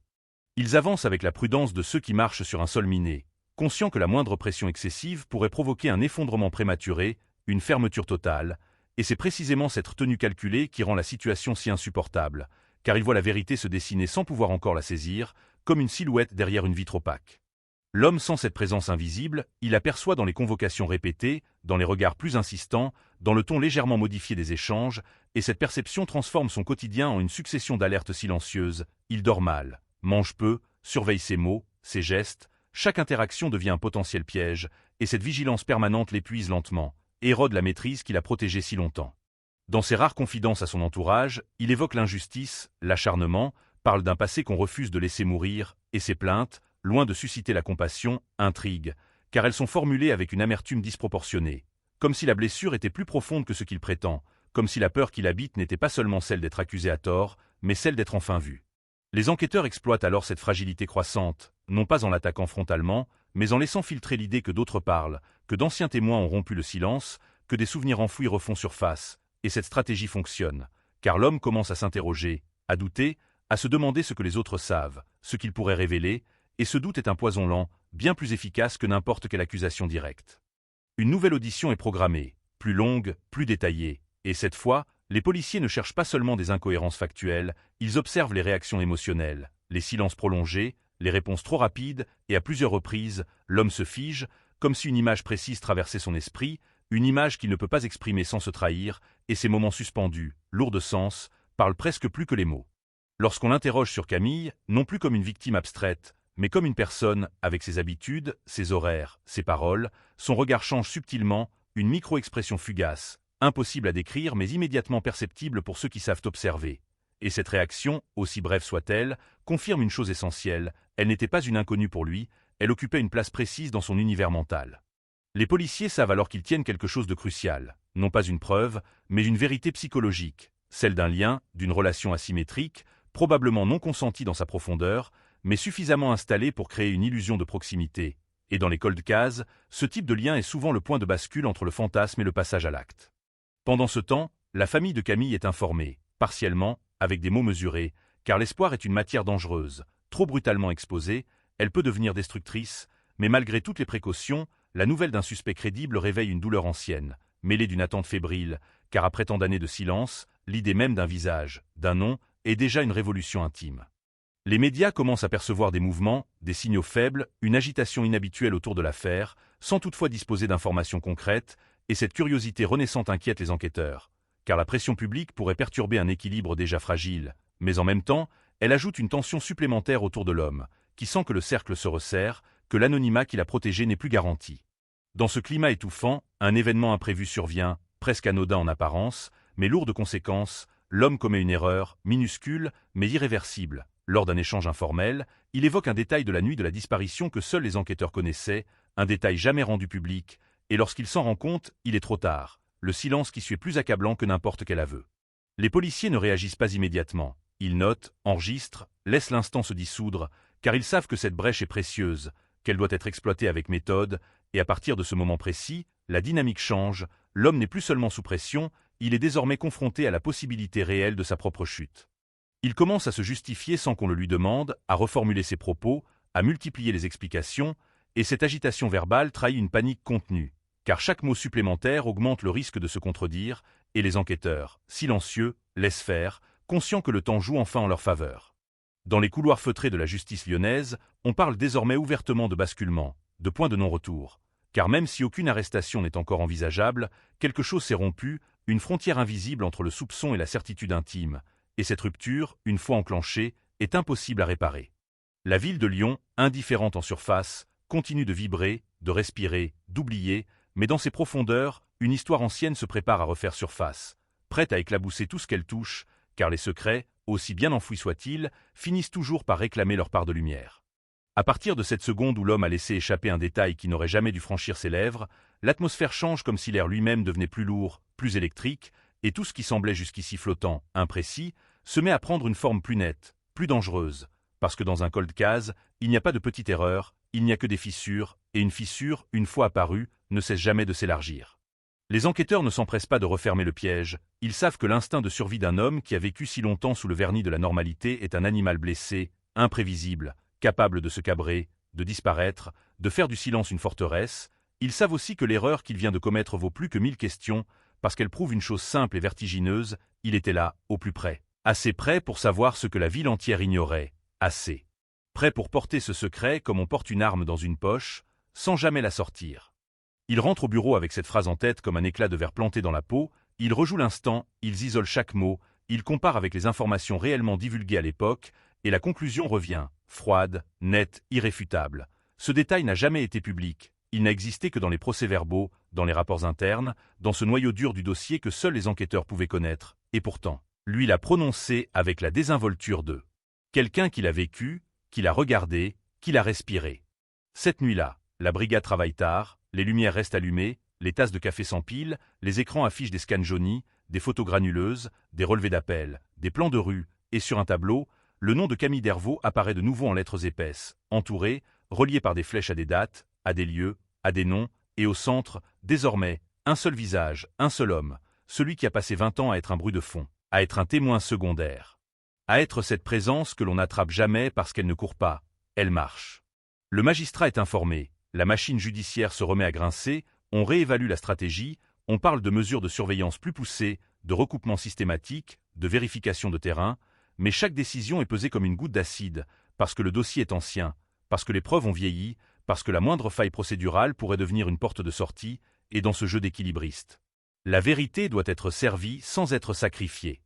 Pendant ce temps, l'homme continue de vivre, ou du moins il tente, mais il n'est plus le même, sa posture s'est rigidifiée, ses trajets ont changé, il jette des regards derrière lui dans les vitrines, il évite certains lieux, comme si chaque coin de rue pouvait contenir un regard, un micro, une oreille, et cette nervosité le trahit plus que tout, car elle n'a pas la forme d'une simple inquiétude, elle ressemble à une mémoire qui se réveille, à un passé qui cogne contre la cage thoraciquant, exigeant de sortir. Les enquêteurs lui laissent de l'espace, volontairement, ils le laissent croire qu'ils n'ont rien remarqué, qu'il a simplement parlé trop vite, qu'il s'en sort encore, parce qu'ils veulent observer ce qu'il fera lorsqu'il pensera que la menace n'est pas immédiate, ils veulent voir s'il va commettre une deuxième erreur, plus grande, plus révélatrice, et cette attente est un poison que l'homme ingère sans le savoir, chaque jour, chaque nuit, jusqu'à ce que son propre corps commence à répondre.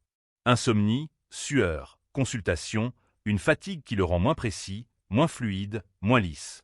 Dans un cold case, la vérité n'est pas seulement dans les objets, elle est dans la façon dont les êtres humains se comportent quand le passé les rattrape, et c'est là que l'enquête bascule encore, car un appel survient, inattendu, une voix hésitante au bout du fil, un ancien voisin, quelqu'un qui n'avait jamais voulu parler, qui avait disparu des radars lui aussi, mais cette fois, la peur n'est plus suffisante. Cette personne dit qu'elle a reconnu un geste, une silhouette, un habit, en revoyant.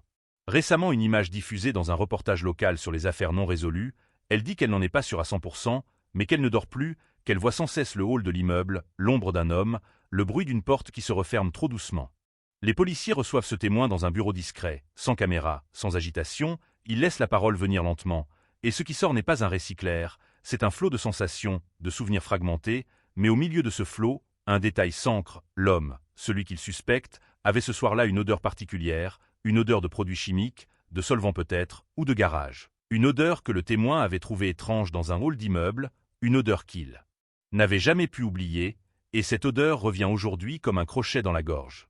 Les enquêteurs savent que ce type d'élément est fragile, presque impossible à transformer en preuve, mais il a une valeur immense, parce qu'il confirme la proximité immédiate, parce qu'il donne une texture au souvenir, parce qu'il transforme l'histoire en quelque chose de concret, presque tangible, et surtout parce qu'il ouvre une nouvelle direction, celle des lieux où l'homme pouvait avoir accès à des produits, à des espaces fermés, à des recoins où l'on cache, où l'on transporte, où l'on efface.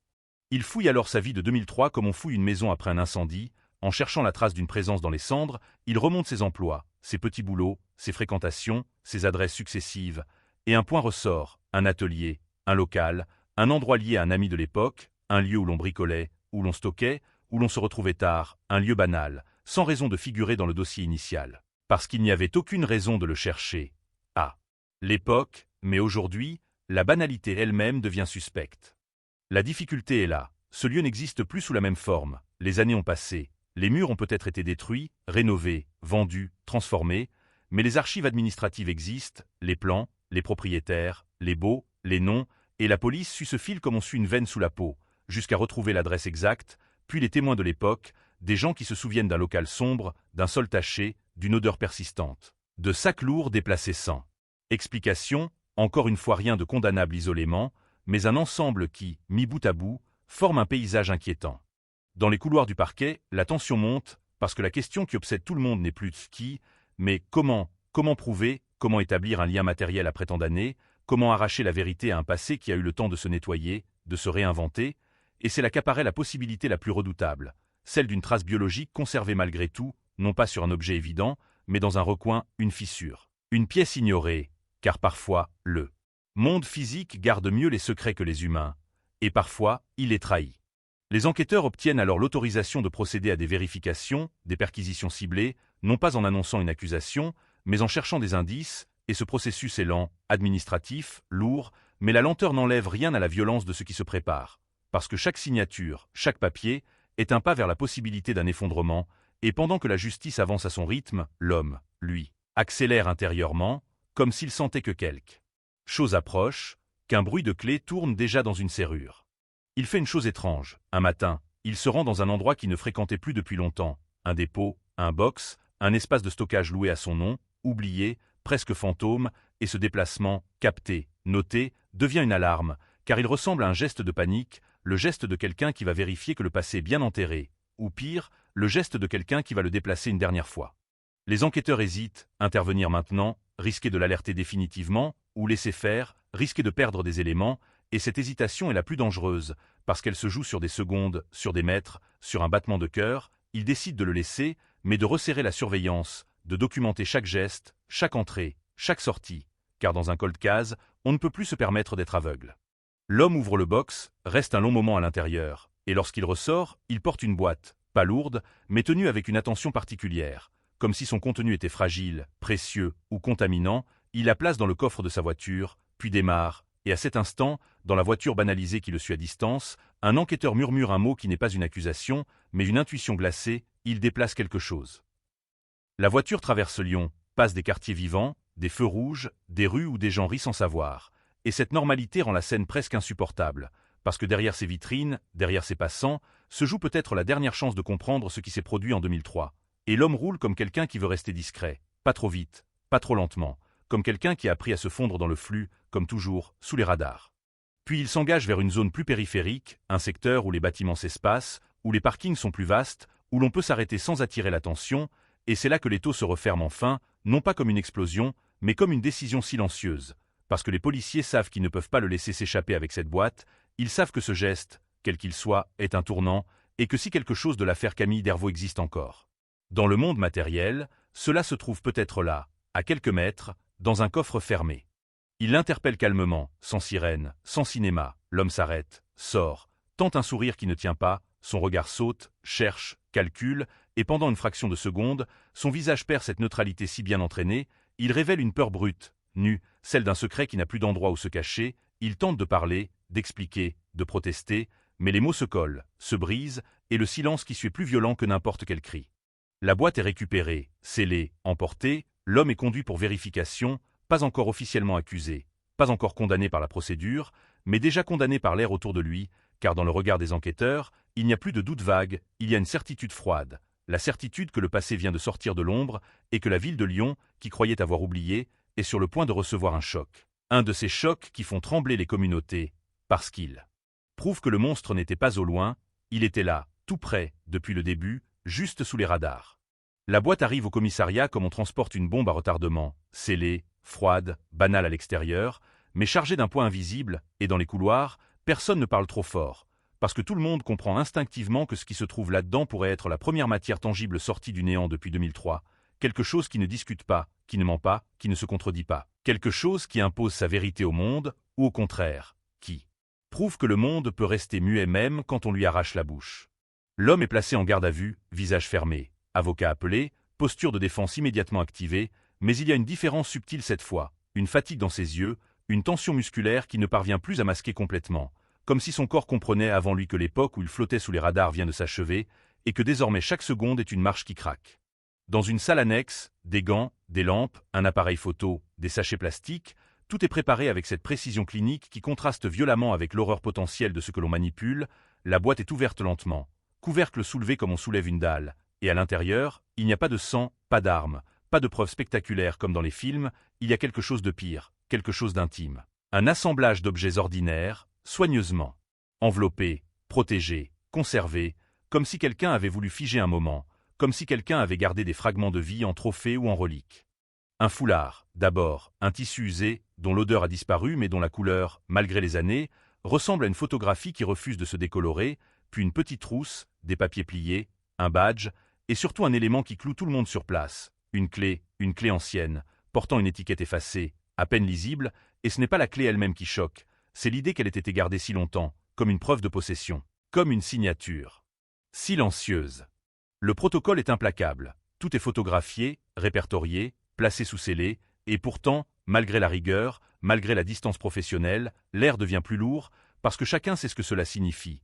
Si ces objets appartiennent réellement à Camille, si leur provenance est confirmée, alors l'affaire n'est plus un fantôme, elle devient un corps administratif, un dossier qui respire, un crime qui réclame un nom. Le laboratoire est saisi, on parle d'analyse, de fibres, de traces biologiques potentielles, de ADN, ce mot moderne qui, dans les cold cases, sonne comme une revanche du temps, parce que l'ADN est patient, il attend, il s'accroche à un tissu, à une couture, à une poussière, et même 20 ans plus tard, il peut encore parler, à condition qu'on l'écoute correctement. Pendant que les techniciens travaillent, la garde à vue commence vraiment, l'homme est assis face aux enquêteurs, la pièce est blanche, presque trop propre, et cette propreté rend la scène irréelle, parce que l'on parle d'une disparition, d'une vie effacée, dans un décor qui ne porte aucune trace, seulement des voix, des regards, des silences. L'homme nie, il répète, il réclame la présence de son avocat, il se retranche derrière le flou, derrière l'absence de corps, derrière la faiblesse des souvenirs. Mais l'assurance n'est plus la même, parce qu'il sait que cette boîte existe, qu'elle n'est pas une rumeur, qu'elle est une chose retrouvée dans son coffre, transportée par lui, à ce moment précis, comme un geste de panique. Les enquêteurs ne le laissent pas s'installer dans un récit confortable. Il encercle par petites touches, des questions simples, répétées, légèrement modifiées, et chaque fois, il tente de répondre sans se trahir. Mais le poids des années le rend plus lent, moins fluide, et quand il parle, sa voix ressemble à celle de quelqu'un qui récite un texte appris trop longtemps, un texte dont certaines pages commencent à se décoller. À l'extérieur, la machine médiatique s'éveille, pas encore avec des titres officiels, mais avec des murmures, des messages, des coups de fil, mouvements dans une vieille affaire, police discrète dans la guillotière, et très vite, un mot circule, cold case, et ce mot, dans une ville, a le pouvoir d'ouvrir des cicatrices, car il rappelle à chacun que la violence peut rester en suspens pendant des décennies, juste sous la surface, sans jamais être réparée. Les journalistes flairent l'odeur du choc, ils cherchent un angle, un nom, une image, et pendant quelques heures, l'information reste contenue parce que la justice veut contrôler, mais la vérité a toujours des fuites. Elle suinte par les interstices, et à la tombée de la nuit, les premiers titres tombent. Prudent mais électrique, Lyon. Un suspect entendu dans la disparition de 2003, une piste relancée dans un cold case, et dans les cafés. Les téléphones s'illuminent, les gens se regardent, certains se souviennent, d'autres découvrent, et la ville prend soudain conscience qu'une histoire qu'elle croyait rangée revient frapper à la porte.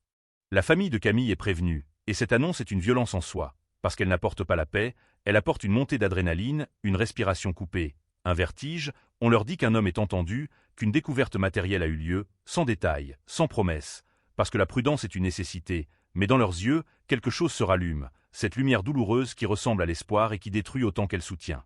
Au laboratoire, les premières observations arrivent. Des fibres compatibles, des traces trop dégradées pour parler immédiatement, mais une chose est certaine, certains objets ont été manipulés, transportés, conservés dans des conditions qui ont limité leur contamination, ce qui est en soi un message, car cela suggère une intention, une volonté de préserver, de garder, de posséder, et cette intention, elle, est un aveu silencieux, même si elle n'est pas encore une preuve pénale.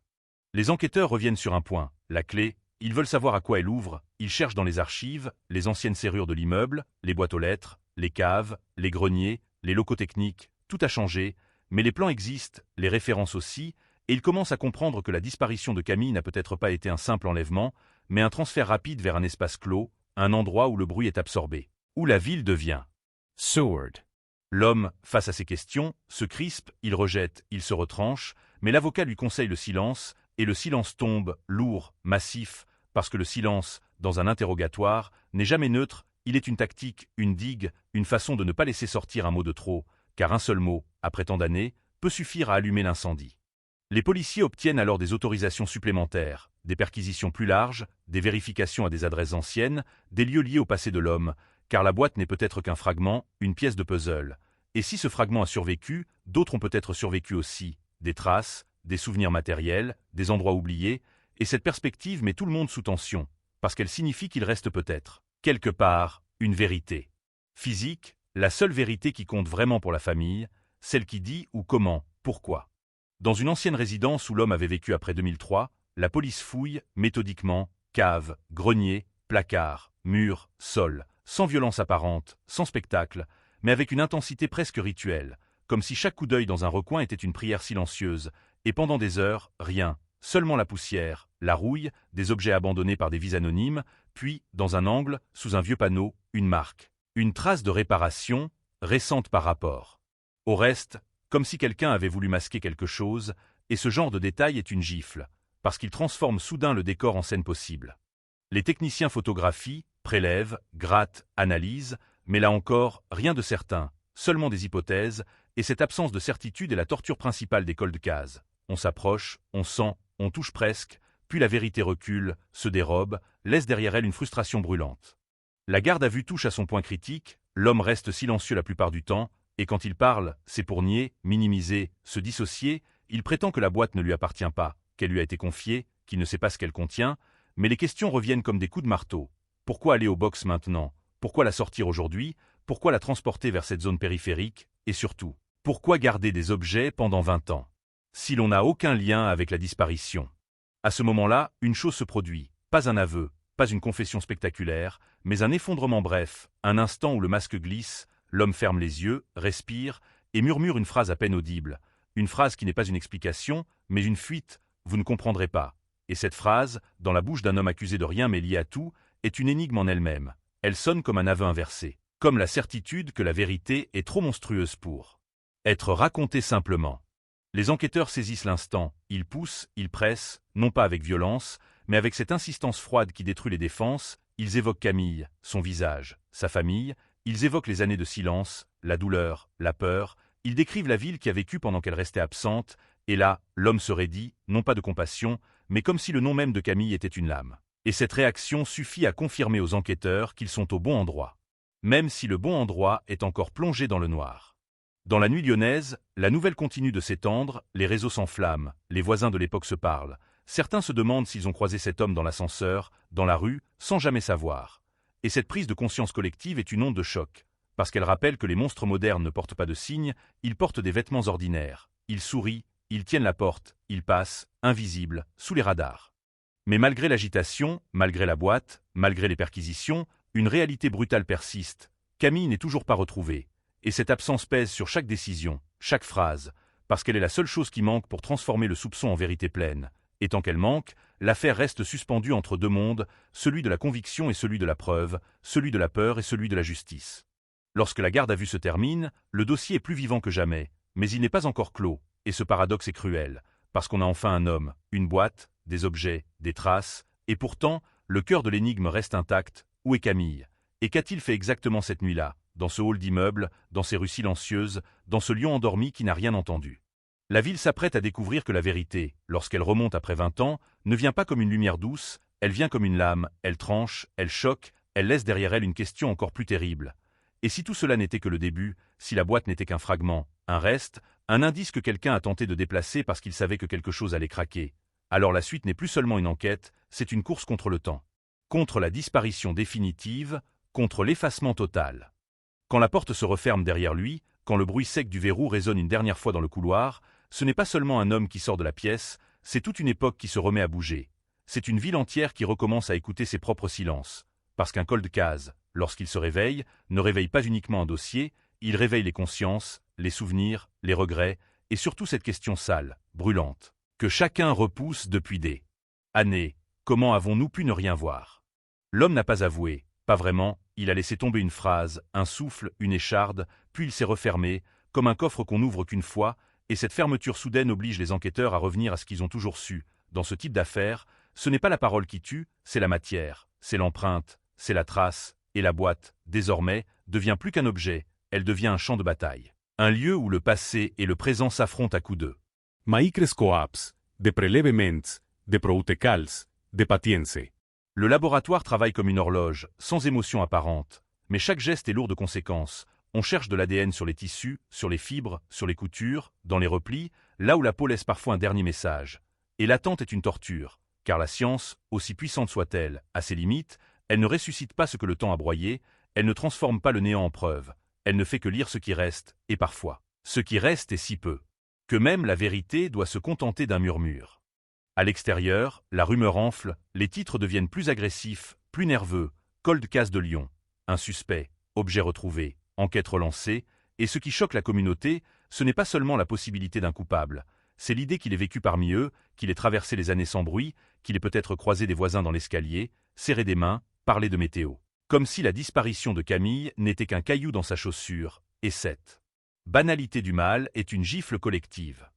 Dans la Guillotière, certains habitants se remettent à regarder les fenêtres, à se demander qui vivait où en 2003, qui était dans quel appartement, qui montait et descendait à quelle heure, et ce retour brutal du passé transforme le quartier en théâtre de souvenirs, un décor où chaque porte ressemble à une cachette potentielle, où chaque cave devient un gouffre imaginé, où chaque escalier résonne comme un écho de la nuit où tout a basculé. La justice, elle, avance lentement, parce qu'elle n'a pas le droit à l'émotion, elle n'a le droit qu'à la solidité, et c'est là que la tension se densifiait, car les enquêteurs ont l'intime conviction, presque viscérale, qu'ils tiennent le bon homme, mais ils savent que la conviction ne condamne pas, elle s'effondre même parfois sous le poids d'un bon avocat. Ils savent aussi que l'absence de corps est une faille béante, une blessure procédurale, une porte par laquelle un suspect peut glisser si les preuves matérielles ne sont pas assez nettes. Les perquisitions continuent, méthodiques, dans les anciennes adresses, dans les lieux périphériques, dans les traces administratives d'une vie banale, et chaque fois, la même frustration, on trouve des bricoles, des papiers, des objets sans valeur, des souvenirs ordinaires, mais rien qui crie, rien qui confirme, rien qui transforme le soupçon en certitude, et ce décalage entre la tension médiatique et la réalité technique de l'enquête devient insupportable. Parce que le public veut un choc, non, un verdict, alors que la vérité, elle, avance à pas de fourmi sur du verre. Les enquêteurs reviennent au box de stockage. Celui où l'homme est allé comme on va vérifier une tombe, il fouille encore, plus profondément, cherche des traces de passage ancien, d'humidité, de produits, de contenants, et là, dans un recoin, une poussière collée, une micro-trace, un fragment de fibre, quelque chose d'infime, tellement infime que cela pourrait être n'importe quoi, mais dans ce type d'affaires, l'infime est parfois la seule porte, et tout est prélevé, consigné, envoyé, analysé, comme si l'on essayait de faire parler un grain de sable. Pendant ce temps, l'homme joue son rôle, ou du moins il tente, il se présente comme une victime d'acharnement, il dénonce une chasse aux sorcières, il insiste sur le fait qu'il n'y a pas de corps, qu'il n'y a pas de preuves directes, il invoque le temps, la dégradation des souvenirs, il laisse entendre qu'on cherche un coupable pour clore un dossier embarrassant, et ce discours pourrait presque fonctionner, car il est rationnel, il est juridiquement propre, il pourrait séduire ceux qui ne veulent pas regarder l'abîme. Mais il y a la boîte, et la boîte est une anomalie qui refuse d'être expliquée, car même si l'homme prétend qu'elle ne lui appartient pas, même s'il affirme qu'il ne sait pas, elle était dans son coffre, il l'a sortie d'un box loué à son nom, il l'a transportée comme on transporte quelque chose qui ne doit pas être vu, et ce simple enchaînement, même sans ADN, même sans corps, a une puissance narrative terrible, parce qu'il ressemble au geste d'un coupable qui tente de déplacer une preuve au moment où il sent que le sol tremble. Les enquêteurs sentent que l'homme cherche à gagner du temps, à reprendre le contrôle, à se noyer dans les procédures, parce que les procédures sont un refuge, une forêt où l'on peut se cacher longtemps. Et dans cette forêt, les policiers doivent trouver une clairière, un point clair, une preuve propre, un lien direct entre lui et Camille, quelque chose qui résiste à la défense, qui résiste au doute, qui résiste au temps. La famille de Camille vit désormais dans une alternance de vertige et de fatigue. Chaque jour apporte une rumeur nouvelle, une information partielle, un titre plus violent que la veille, et chaque nuit ramène la même question. Est-ce que cette fois c'est la bonne? Est-ce que cette fois on va enfin savoir? Ou est-ce que tout cela va retomber comme avant, laissant derrière soi une douleur encore plus profonde, parce que l'espoir, une fois réveillé, est une bête qui mord. Le laboratoire rend des résultats préliminaires, prudents, frustrants, des profils partiels, des traces trop dégradées pour conclure avec la certitude absolue qu'exige un tribunal. Certains éléments sont compatibles, d'autres trop incertains, et ce mot « compatible » devient un poison, parce qu'il n'est ni oui ni non, il est un entre-deux, un brouillard, un espace où la défense peut respirer, et où la vérité se débat.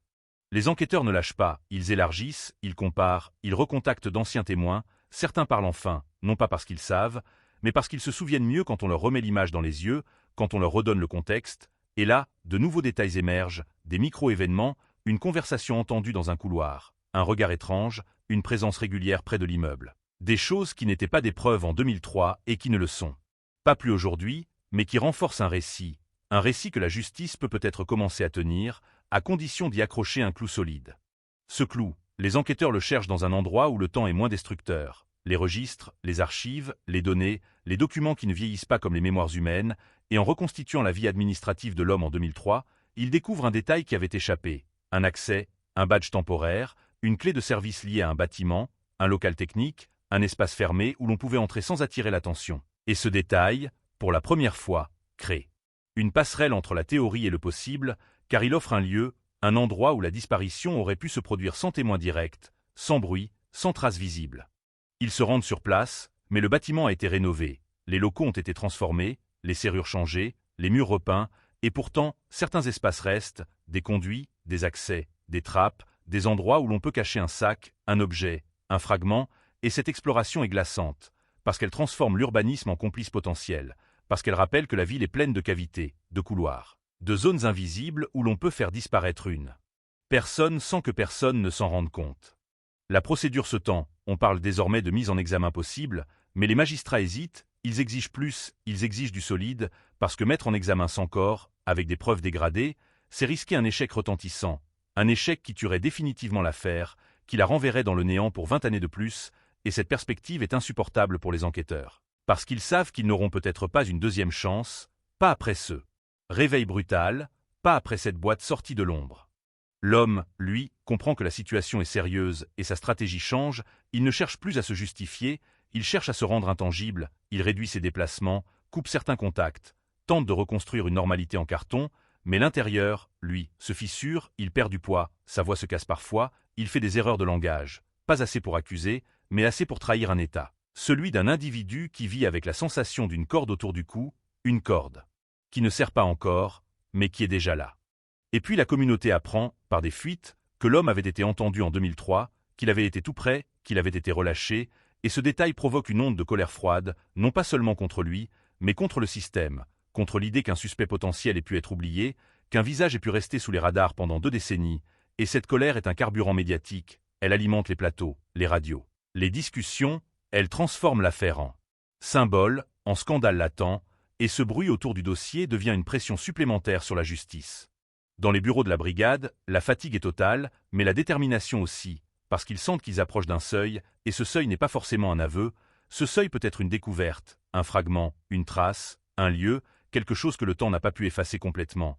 Et dans ce type d'affaires, la résolution ne vient pas comme une lumière, elle vient comme une petite tache qui s'élargit sur un mur, lentement, jusqu'à recouvrir tout le reste. La nuit tombe sur Lyon, encore une fois, et la ville semble normale. Les quais brillent, les voitures passent, les passants rient, mais sous cette normalité, une histoire ancienne s'écrit à nouveau, une histoire qui s'approche dangereusement de sa vérité sans encore la toucher. Et cette proximité est presque plus insupportable que l'ignorance, parce qu'elle nourrit une peur nouvelle, celle que tout s'arrête juste avant, celle qu'on ouvre la porte et qu'il n'y a rien derrière, que le cold case. Reste un cold case, non pas parce qu'on n'a pas cherché, mais parce que le monde, parfois, s'est effacé parfaitement. Et pourtant, dans cette tension, une dernière image persiste, l'homme sortant du box avec une boîte tenue comme un secret. Et cette image, dans l'esprit des enquêteurs, est une promesse autant qu'une menace, parce qu'elle dit une chose simple. Le passé existe encore quelque part, il a laissé des restes, il a laissé des empreintes, et si l'on suit correctement la piste, si l'on ne lâche pas maintenant, alors peut-être, enfin, la vérité de 2003 cessera d'être une ombre, pour devenir un choc réel. Une révélation qui ne sera pas douce, mais nécessaire. La décision tombe un matin gris, dans ce genre de lumière qui rend tout plus cru, plus métallique, et quand le parquet valide enfin la mise en examen, ce n'est pas un éclat de victoire, c'est un frisson, une décharge froide qui traverse les couloirs, parce qu'à ce stade personne ne se raconte d'histoire, personne ne confond justice et consolation, on sait seulement qu'on vient de franchir une porte qu'on ne pourra plus refermer, et que derrière cette porte, il y a 22 années de silence. Prête à hurler d'un seul coup. L'homme est reconvoqué, cette fois avec une gravité qui ne laisse plus d'espace au théâtre, et quand il arrive, il comprend immédiatement, avant même qu'on parle, son regard balaie la pièce comme quelqu'un qui cherche une issue dans un mur, il s'assoit, il tente une posture, il tente une dignité, mais son visage trahit un effondrement intérieur, parce que la machine, enfin, s'est mise à tourner à pleine vitesse, et quand on lit l'énoncé des faits, quand on prononce le nom de Camille Dervaux. Avec ce ton officiel, ce ton de justice qui transforme une absence en accusation, il y a une seconde de flottement, une seconde où l'air se vide, où l'on entend presque la ville entière retenir son souffle. L'avocat parle, évidemment, conteste, réclame, coupe, rappelle l'absence de corps, rappelle le temps, rappelle la présomption d'innocence, et tout ce qu'il dit est juridiquement exact. Tout ce qu'il dit pourrait suffire à installer le doute, mais ce n'est pas le doute qui domine désormais. C'est l'accumulation, la boîte, le box, la trajectoire, le détail non public échappé de sa bouche, les contradictions qui s'empilent comme des briques mal alignées. Et surtout cette impression, devenue certitude chez ceux qui l'ont interrogé, qu'il porte la vérité comme on porte un poids trop lourd, en serrant les dents, en priant que personne ne remarque le tremblement des mains.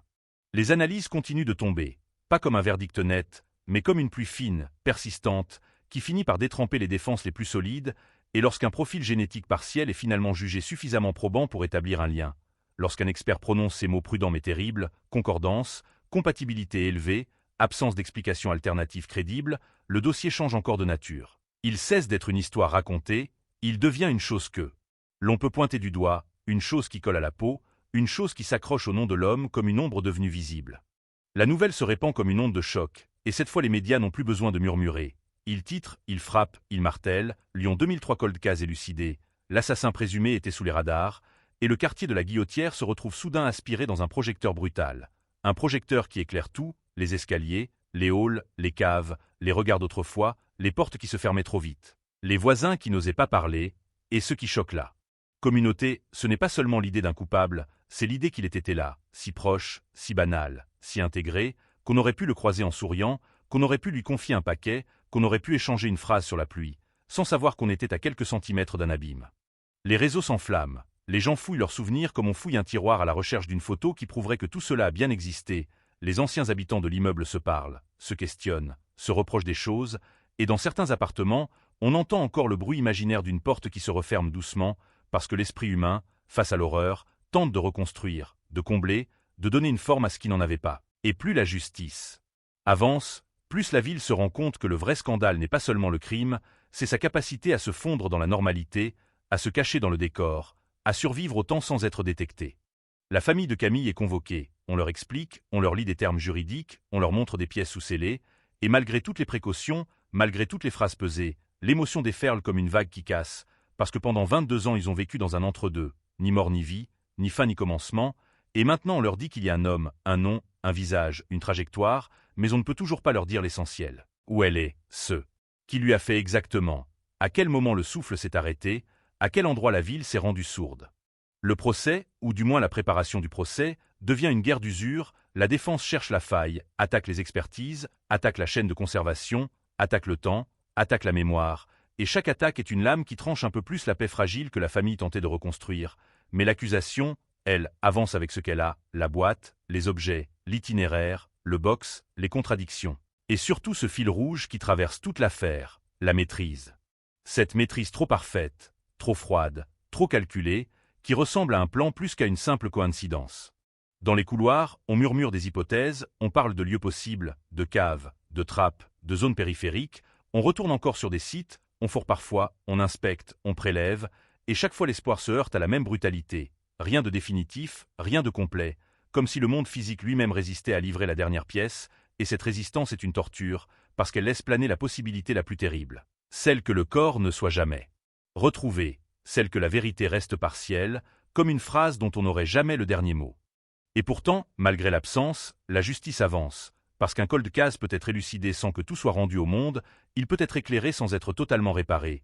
Et dans cette nuance cruelle se trouve toute l'horreur moderne, on peut identifier, accuser, condamner, et pourtant ne jamais rendre à une famille l'endroit où poser une fleur, l'endroit où pleurer sans se demander, sans imaginer, sans frissonner.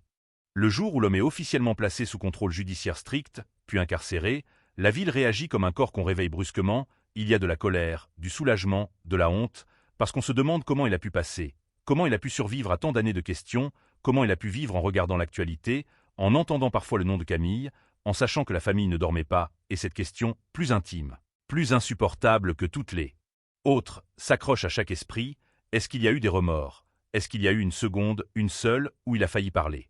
Mais il ne parle pas, ou pas comme on l'attend, il ne livre pas un récit complet, il ne donne pas un lieu, il ne dessine pas un plan, il laisse parfois échapper des phrases qui ressemblent à des fragments, des demi-aveux qui ne sont jamais exploitables, des silences qui pèsent plus lourd que des mots, et les enquêteurs comprennent alors la dernière dimension du piège.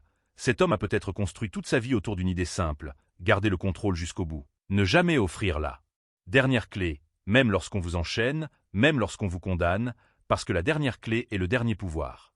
La communauté, elle, reste secouée, car l'image la plus violente n'est pas celle de l'arrestation, ce n'est pas celle des scellés, ce n'est pas celle d'un tribunal, c'est celle, simple, insupportablement banale, d'un homme qu'on a connu de vue, un homme qui tenait la porte, qui montait les escaliers, qui passait sous les néons du hall comme n'importe qui, et qui, pendant toutes ces années, a continué d'exister au milieu des autres sans que personne ne puisse dire, avec certitude, à quel moment le monstre se cachait derrière le visage. Et quand la nuit retombe sur Lyon, quand les quais brillent comme avant, quand les voitures passent comme si rien n'avait changé, il reste un vide au centre de tout, une absence qui ne se comble pas avec des procédures, ni avec des titres, ni même avec une condamnation, parce que l'absence de Camille est devenue une cicatrice dans le tissu de la ville, une cicatrice que l'on croyait cachée sous les années, mais qui saigne dès qu'on la touche. Dans un dernier moment, presque intime, un enquêteur referme le dossier, pas comme on referme une histoire, mais comme on referme une plaie qu'on ne pourra jamais suturer totalement. Il regarde une photo de Camille, un sourire figé, et il comprend que certaines affaires se résolvent sans se terminer. Elles donnent un nom au mal, mais elles ne rendent pas ce que le mal a pris, elles laissent une communauté avec un choc et une question. Et cette question continue de flotter au-dessus de Lyon. Comme un brouillard, où est-elle vraiment? Alors le cold case est dit élucidé, officiellement, médiatiquement, administrativement, et pourtant, dans les appartements où l'on se souvient, dans les rues où l'on marche plus vite en regardant derrière soi, dans la famille qui attend encore un lieu, un corps, une certitude totale, il reste une vérité plus sombre.